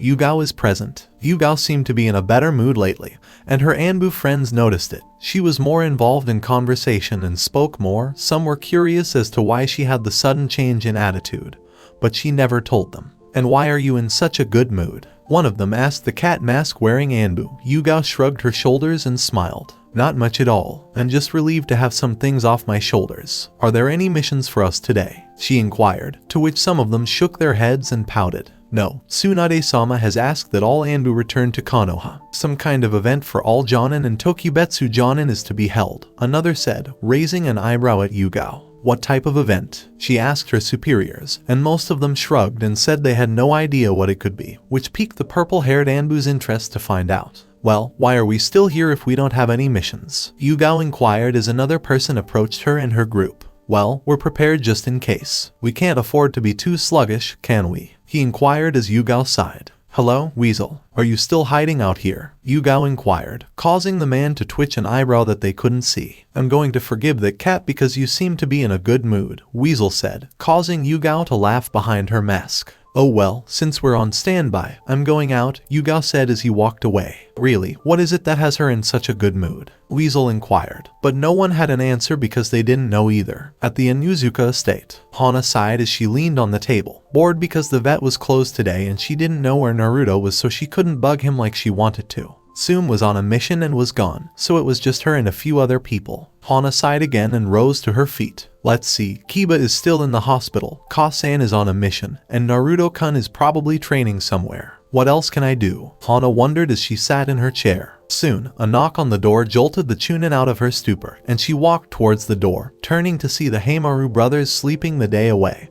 and she wondered if she should do that after answering the door. Hello? She asked as she opened the door, and what she saw surprised her. Do you want some company? Hana raised an eyebrow in response to an Anbu's question. With how rarely you're around, I thought you'd forgotten about me, Hana said as the Anbu removed the mask from their face. How could I have forgotten about you? I didn't hang out much, but I thought we were still friends, Hana's female Anbu said. I guess that's being an Anbu, Yugao, Hana asked, still smiling, and Yugao nodded. Where have Anko and Kurenai gone? Yugao inquired, and Hana rolled her eyes. If she knew that, she wouldn't be bored to death at home looking for something to do. I'm not sure. So, what's the deal? Hana inquired, knowing that Anbu were frequently busy and didn't have much time to socialize with just anyone. Well, all the Anbu were called back, so I thought I'd check in on you. Come on, let's go for a walk, Yugao said, and Hana stepped out of the house to follow her friend. Somewhere close to Konoha. We haven't met with Konoha of all villages in a long time. I hope we can get through this without incident, someone yawned. Oh, Darui, stop whining. I can't believe you want to go through with this Raikage-sama, another man said next to him, followed by a woman in her late teens. Stop complaining. See, Raymond has long been a thorn in our sides, and now we get to meet the brat who murdered him. I wouldn't mind sparring with him myself, the Raikage said, making the woman behind them laugh. Raikage, if you did that, they'd really hate us, she said, as C nodded in agreement. Give the brat some credit, Yujiro. It's not every day that an rank missing nin is beaten, Raikage said, his eyes rolling. Whoever this guy is, I wouldn't want to fight him either. Even Yujiro can't beat an rank missing nin, Darui said, chuckling as Yujiro narrowed her eyes. Don't make fun of me, Darui, or I'll show you how a Jinchuriki can really fight, Yujiro said as Darui sighed. Oh yeah, Yujiro, you snebai on me. That's very fair, Darui replied, making Yujiro laugh. Besides, why are we in such a rush? We could have taken another day or two to get there, but we left as soon as we got their response, C said, grinning. Right now, it doesn't matter. As they walked away, the Raikage said, let's just hurry up and get there. Man, he's in a rush. This kid, whoever he is, must be quite impressive. I hope he's also attractive, Nebai said as she entered the conversation, and Yujiro sighed at her biju, wondering why she chose this time to speak. Awa, kitten, you're being too cold. Just a little longer and you'll be able to meet your soon-to-be husband, Nibai said, rolling her eyes. I hope you're correct, Nibai. I guess, Yujiro said as they approached Konoha. Tsunade is present. Tsunade sighed and slammed her head on the desk. She had just kept going through paperwork after paperwork, and the damn pile just seemed to grow and grow, with no end in sight for the goddamn Hokage. And to make matters worse for the female Sannin, both her apprentice and her assistant came through the door at the same time. Shizune said, Tsunade-sama, we have an urgent report, causing Tsunade to rub her temples, and Haku decided to wait for her turn to speak while Tsunade responded. What exactly is it? Tsunade inquired, and Shizune bowed. It appears Raikage and his entourage are on their way here right now. They'll be there in about 10 minutes, Shizune said, and Tsunade and Haku both widened their eyes. What is he? Tsunade yelled, causing the building to shake, and Haku felt compelled to flee. He says he'd like to meet Naruto when he arrives, Shizune said, and Tsunade cursed under her breath. Haku raised an eyebrow at what the Raikage could want with Naruto as Tsunade walked out the door, remembering that Naruto was in the Forest of Death, and that she could reach him. But she had to greet the Raikage right now. Shizune dispatched an Anbu to find the brat. Tell him about the Raikage coming, Tsunade said, and Shizune nodded. Haku tapped Tsunade on the shoulder, prompting the Hokage to turn around. Haku, what exactly is it? Tsunade inquired, hurriedly. I'll go find Naruto-kun. My speed is just as fast as any Anbu's, Haku said, and Tsunade nodded, but told Haku to hurry. And the ice user dashed off to find Naruto. Luckily Tsunade had mentioned where she could find Naruto and dashed to the Forest of Death. Naruto is back. The blonde sighed as he was taught the fundamentals of Daten techniques. He already had Futen, Katen, and Raten affinities, but this was going to be much more difficult because he didn't know what to expect from using Daten techniques. Kyuubi instructed the blonde as best she could in what she knew, but it wasn't much, and Naruto made it a point to go and visit the library for any Daten techniques or books on. Naruto and Kyuubi had spent the time having Naruto learn the yin release because that was the issue. Naruto still had his problems, but it was only the second day, so he would just have to deal with it. Naruto closed his eyes and let his mind wander, thinking of everything he could think of to make something appear. Kyuubi told him to solely focus on a single object, anything that the blonde would like to see in real life, and make it happen. The key was not to let the mind wander too much and to solely focus his chakra and imagination to the limit to make it happen. Naruto breathed easily and thought about anything. He pictured a small bowl of ramen in front of him, being very specific about what he wanted to appear in it. Naruto's chakra flared and his breathing became steady. Kyuubi and Kushina both chuckled as they watched the blonde concentrate. He's matured. I never expected him to try to free Kyuubi. I'm even more surprised that Kyuubi is female, and that she adores my Sachai. You really are something else, Naru-kun, Kushina thought with a grin, before both of them noticed Naruto lean back with a frustrated sigh. Databeo, this is impossible, Naruto exclaimed, making Kyuubi and Kushina laugh. Come on, Naru-kun, I'm sure you're on the right track. Remember that you're dealing with high-level techniques, which are much more difficult than Hiraishin. It will take some time, Kana said, and Naruto pouted, but he understood what she meant. He wished he could use his Shinsenagen to copy the damn thing. But it would be pointless, and besides, a copy can't. Databeo, I got it, Naruto yelled, startling Kyuubi and Kushina. The blonde looked around and picked up a leaf, looking at it intently for a few minutes before closing his eyes. He concentrated all his chakra and thoughts on what he could remember from the leaf while Kyuubi and Kushina watched. Slowly, but steadily, a small leaf began to form in Naruto's left hand, making Kyuubi and Kushina widen their eyes. I finished it. I understand now. The first step should be to make a duplicate. The yin release could be a knockoff of something. I focus my chakra and imagination on something I see and it appears. It takes a lot of chakra, but I managed to get it. I just have to make a copy of something I see each time and then focus my chakra to my head to make it real, Naruto said as Kushina tried to wrap her mind around that way of thinking. Kyuubi seemed to understand it. If Naruto broke it down into steps, this would be a lot easier. Wonderful, Naruto-kun. You've mastered the fundamentals. Now try it again with another leaf, Kyuubi said, and Naruto grabbed another one. Naruto-kun, someone yelled, causing Kyuubi, Kushina, and Naruto to turn to the noise,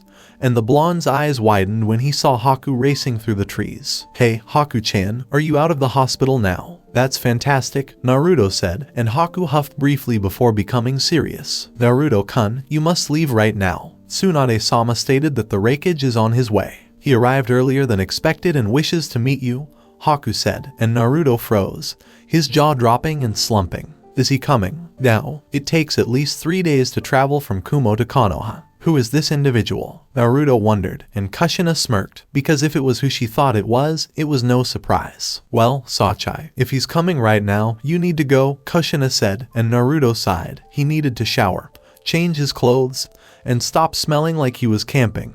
Which he was. Okay, I guess I'll go then. I'll return later. Can you get my swords for me, Kasen? Naruto inquired, and Kushina nodded. Of course, Sachai, but why? She inquired, genuinely interested, and Naruto rubbed the back of his head and smiled slightly. I feel better when they're around. I don't know why, Naruto said, shaking her head at her son as she handed him his 3 swords, which had been ringing a lot lately, and Naruto always felt the need to keep them close just in case. After all, they were his precious swords. Thank you, Kasan, Naruto said before hurrying away, leaving Kyuubi, Kushina, and Haku behind. I believe I'll go with him. You never know when he'll need some political advice, Kyuubi said before poofing out of sight. So, what exactly are you all doing out here? Haku inquired of Naruto's mother, and Kushina's eyes shone slightly as she stared at Haku. Training camp, Kushina explained, and Haku shivered. What? Haku pondered, but she had a feeling Kushina would confirm for her. Naruto is involved. Meanwhile, Naruto was racing through the trees, grinning as he jumped through the trees, as he felt a surge of chakra through his body. Are you here to keep me company? Naruto inquired, and Kyuubi strolled around the mindscape for a few moments. It would be a disaster if I left you to deal with politics. Just call it insurance, Kyuubi said as Naruto exited the forest and ran towards his house. I sense a lack of faith here, Kana-chan, Naruto said, and Kyuubi laughed as she walked into her old house, greeted by the kits she remembered. Stop trying to be funny. I just thought I'd keep an eye out for you, Naru-kun, Kyuubi said, and the blonde grinned and ran up the stairs,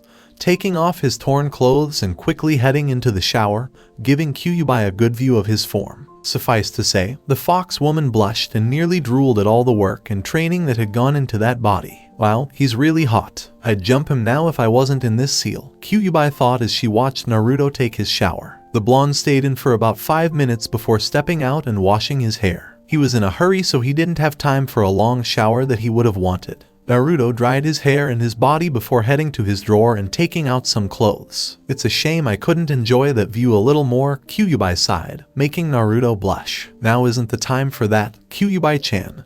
And you know it, Naruto said, as Kyuubi nodded. Tsunade is present. Well, Raikage Dono, it's a pleasure to meet you so early. Would you mind explaining why you arrived so early? We weren't expecting you for another 2 or 3 days, Tsunade said, as Raikage stood across from her, with Darui, C, and Yujito behind him, grinning. The princess slug. I was only interested in how the brat looked. Perhaps he is like his mother or father. Plus, I like to get things like this out of the way, if you know what I mean, I asked, and Tsunade nodded. She was flanked by Kakashi Hatake and Asuma Sarutobi, with Shizune behind her. I understand, but isn't a marriage proposal unexpected? Tsunade inquired, causing Asuma and Kakashi to widen their eyes. Is someone marrying a Kumo nin? I wonder who it is, Asuma pondered, and Kakashi concurred. I'm sure you can see how defeating a rank missing nin could become such a big deal. Because you have your own, said, making Tsunade narrow her eyes. She wasn't sure if he meant Itachi or Orochimaru,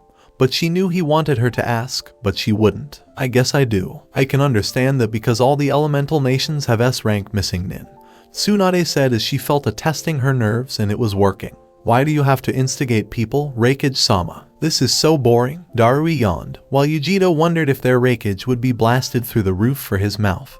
But luckily for them all, there was a knock on the door, drawing everyone's attention to it. Finally, he's arrived. I almost couldn't take any more of this, Tsunade sighed. I suppose that's him. Come in, Tsunade said, and the door opened, greeting everyone with the sight of blonde hair on a young man who came through the door. Darui and C raised their eyebrows, while Raikage scanned over him. Yujito seemed to scan him as well, while Kakashi and Asuma were stunned. Am I running late? Tsunade grinned and placed her elbows on the table as Naruto entered the room. No brat, you're right on time, Tsunade said as she rose to her feet, grabbing Naruto by the arm and introducing the blonde. This is Naruto Uzumaki Namikaze, to whom you sent the note, Tsunade said, and looked at him, not believing he was a Tokubetsu Jonin at his age.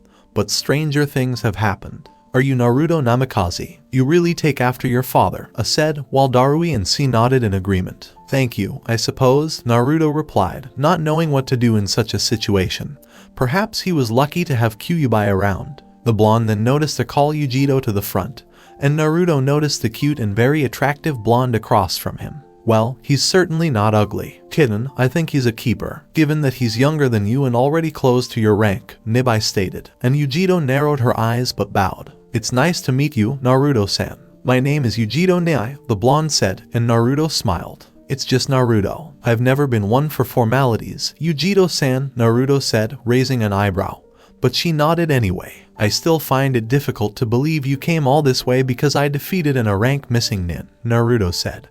And everyone could almost fault the blonde for saying it as if it were the most obvious thing in the world. Cute and amusing. I like him, Nibai said as everyone straightened out. Well, it's a bit of a surprise for us. As a thank you for receiving our note, we'd like to propose marriage to you and Yujiro. We're also here to give you Raymond's belongings. We hope this will cement some sort of treaty between Kumo and Konoha, Raikage said, and Naruto narrowed his eyes. Everyone waited for Naruto to say something, and the blonde felt all eyes on him, but before he could, he asked his question. What does Yujiro-san think about it? Naruto inquired, raising the older blonde's eyebrow. Everyone was puzzled, but Yujiro responded anyway. I'm fine with it, Naruto-san, Yujiro said, and Naruto sighed. Kakashi, Asuma, and Tsunade all sensed something was wrong with Naruto, as did C and Darui. But no one knew why. I didn't ask what you thought about it. I asked how you felt about it, Naruto said, causing Yujiro's eyes to widen. And everyone turned to Yujiro for an answer, making the Nibai Jinchuriki nervous. Wow, he's really good. I recall when you first learned about it. Kitten, you weren't happy at all. I believe he is aware of this. Looks like you can't fool this one, Nibai said, but Yujiro was too deep in thought to respond. I said I'm fine with it, Naruto-san, Yujiro said, and the blonde sighed once more. Can I go now, Ba-chan? Naruto stunned the entire room with his question. Why? She asked, perplexed, and Naruto turned to face Yujiro before returning. I don't like people who tell themselves lies, Naruto said as he exited the room. Naruto, Kakashi thought with a long gaze as he noticed his student had left, and Darui and C sighed as they could tell how Naruto felt. Yujiro may have agreed to it, but she never truly agreed to it. Please give Naruto some breathing room. This may be unfamiliar to him, Tsunade said, and nodded. I'll prepare some rooms for all of you, Tsunade said, and everyone bowed to her. However, as soon as she bowed, Yujiro left the room and ran after Naruto to get an explanation,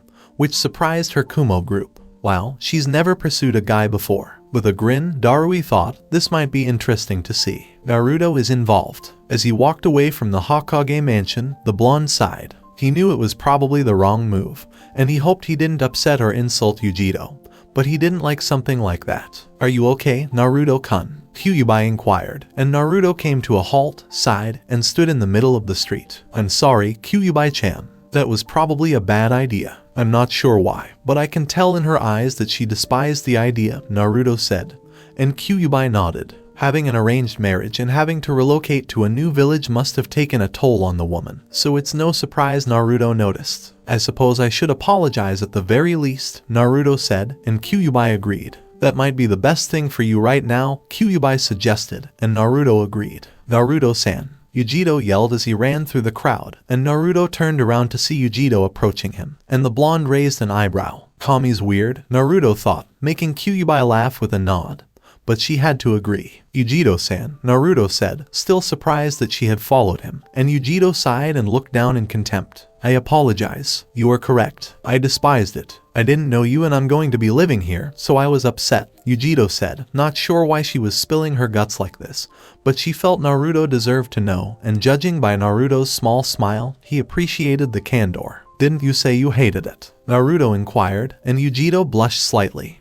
Well, you're at least considerate, so I probably assumed you weren't. I'm still not sure about marrying you, but I don't mind getting to know you better, Yujiro said, and Naruto agreed. I'd like that too, Yujiro-san, and please call me Naruto, the blonde said, and Yujiro was surprised, but she didn't mind. Alright then, Naruto saw, Yujiro corrected, and the blonde nodded. Alright then, I'll see you later, Naruto said as he ran away.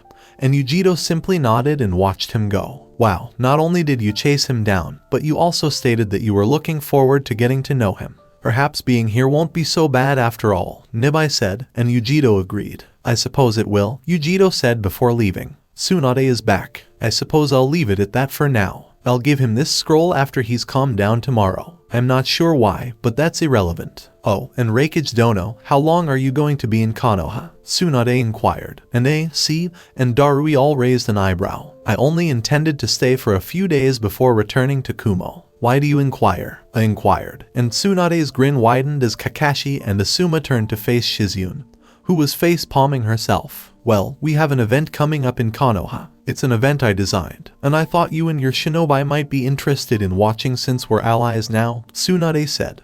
and narrowed his eyes. Darui and C exchanged glances, wondering what event the Slug Princess was referring to. And what is that event? I inquired, genuinely interested. It's known as the HPT, and it begins in 2 weeks. I'll make the announcement next week, and I hope you can watch if you have the time, Tsunade said, surprising Asuma and Kakashi, who had also received invitations from Naruto. Well, I'm curious, I said, and Tsunade smiled before telling Kakashi and Asuma to leave, after which she put up a privacy seal and told her entire plan. That does sound intriguing. I believe I will remain. I can have my assistant take over for the next few weeks and stay here, I said, and Tsunade's grin widened as she rubbed her hands together. Darui and C, meanwhile, moved closer to Shizune. Your Hokage is very creative, Darui said, causing Shizune to sigh. I'm not sure where she gets it, she said, her head bowed. At the very least, Konoha is intriguing. This will be interesting to watch, C said, and the meeting between the two Kage was soon put to rest. Hospital room in Konoha. The certain redhead groaned herself awake in the hospital bed, not knowing how long she had been out since the last thing she remembered was being blown away by some blonde bitch's fan.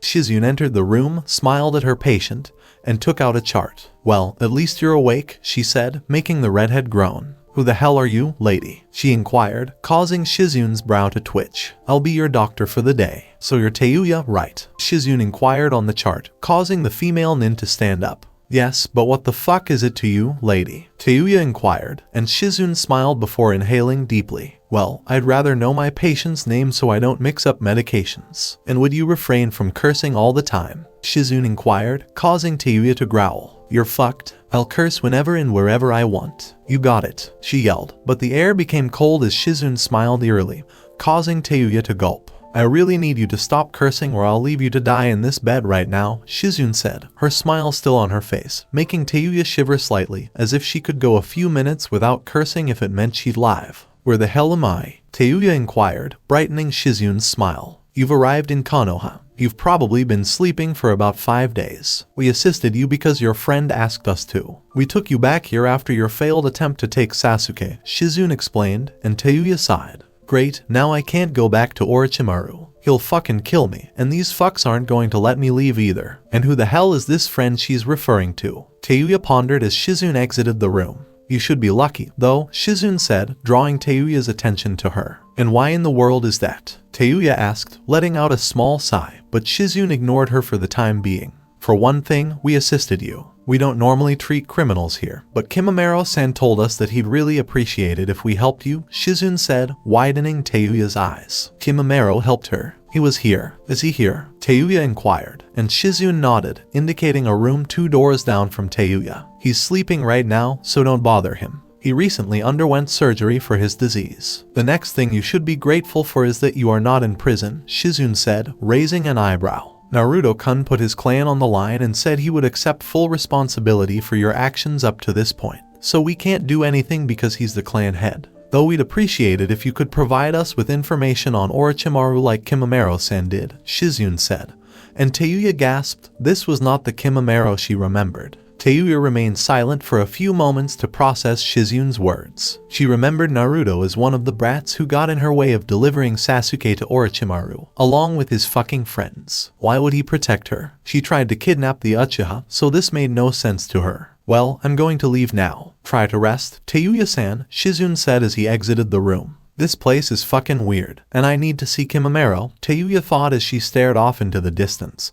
But if you looked closely, you could see a smirk on her face. Perhaps she was relieved to be away from Orochimaru. Nighttime.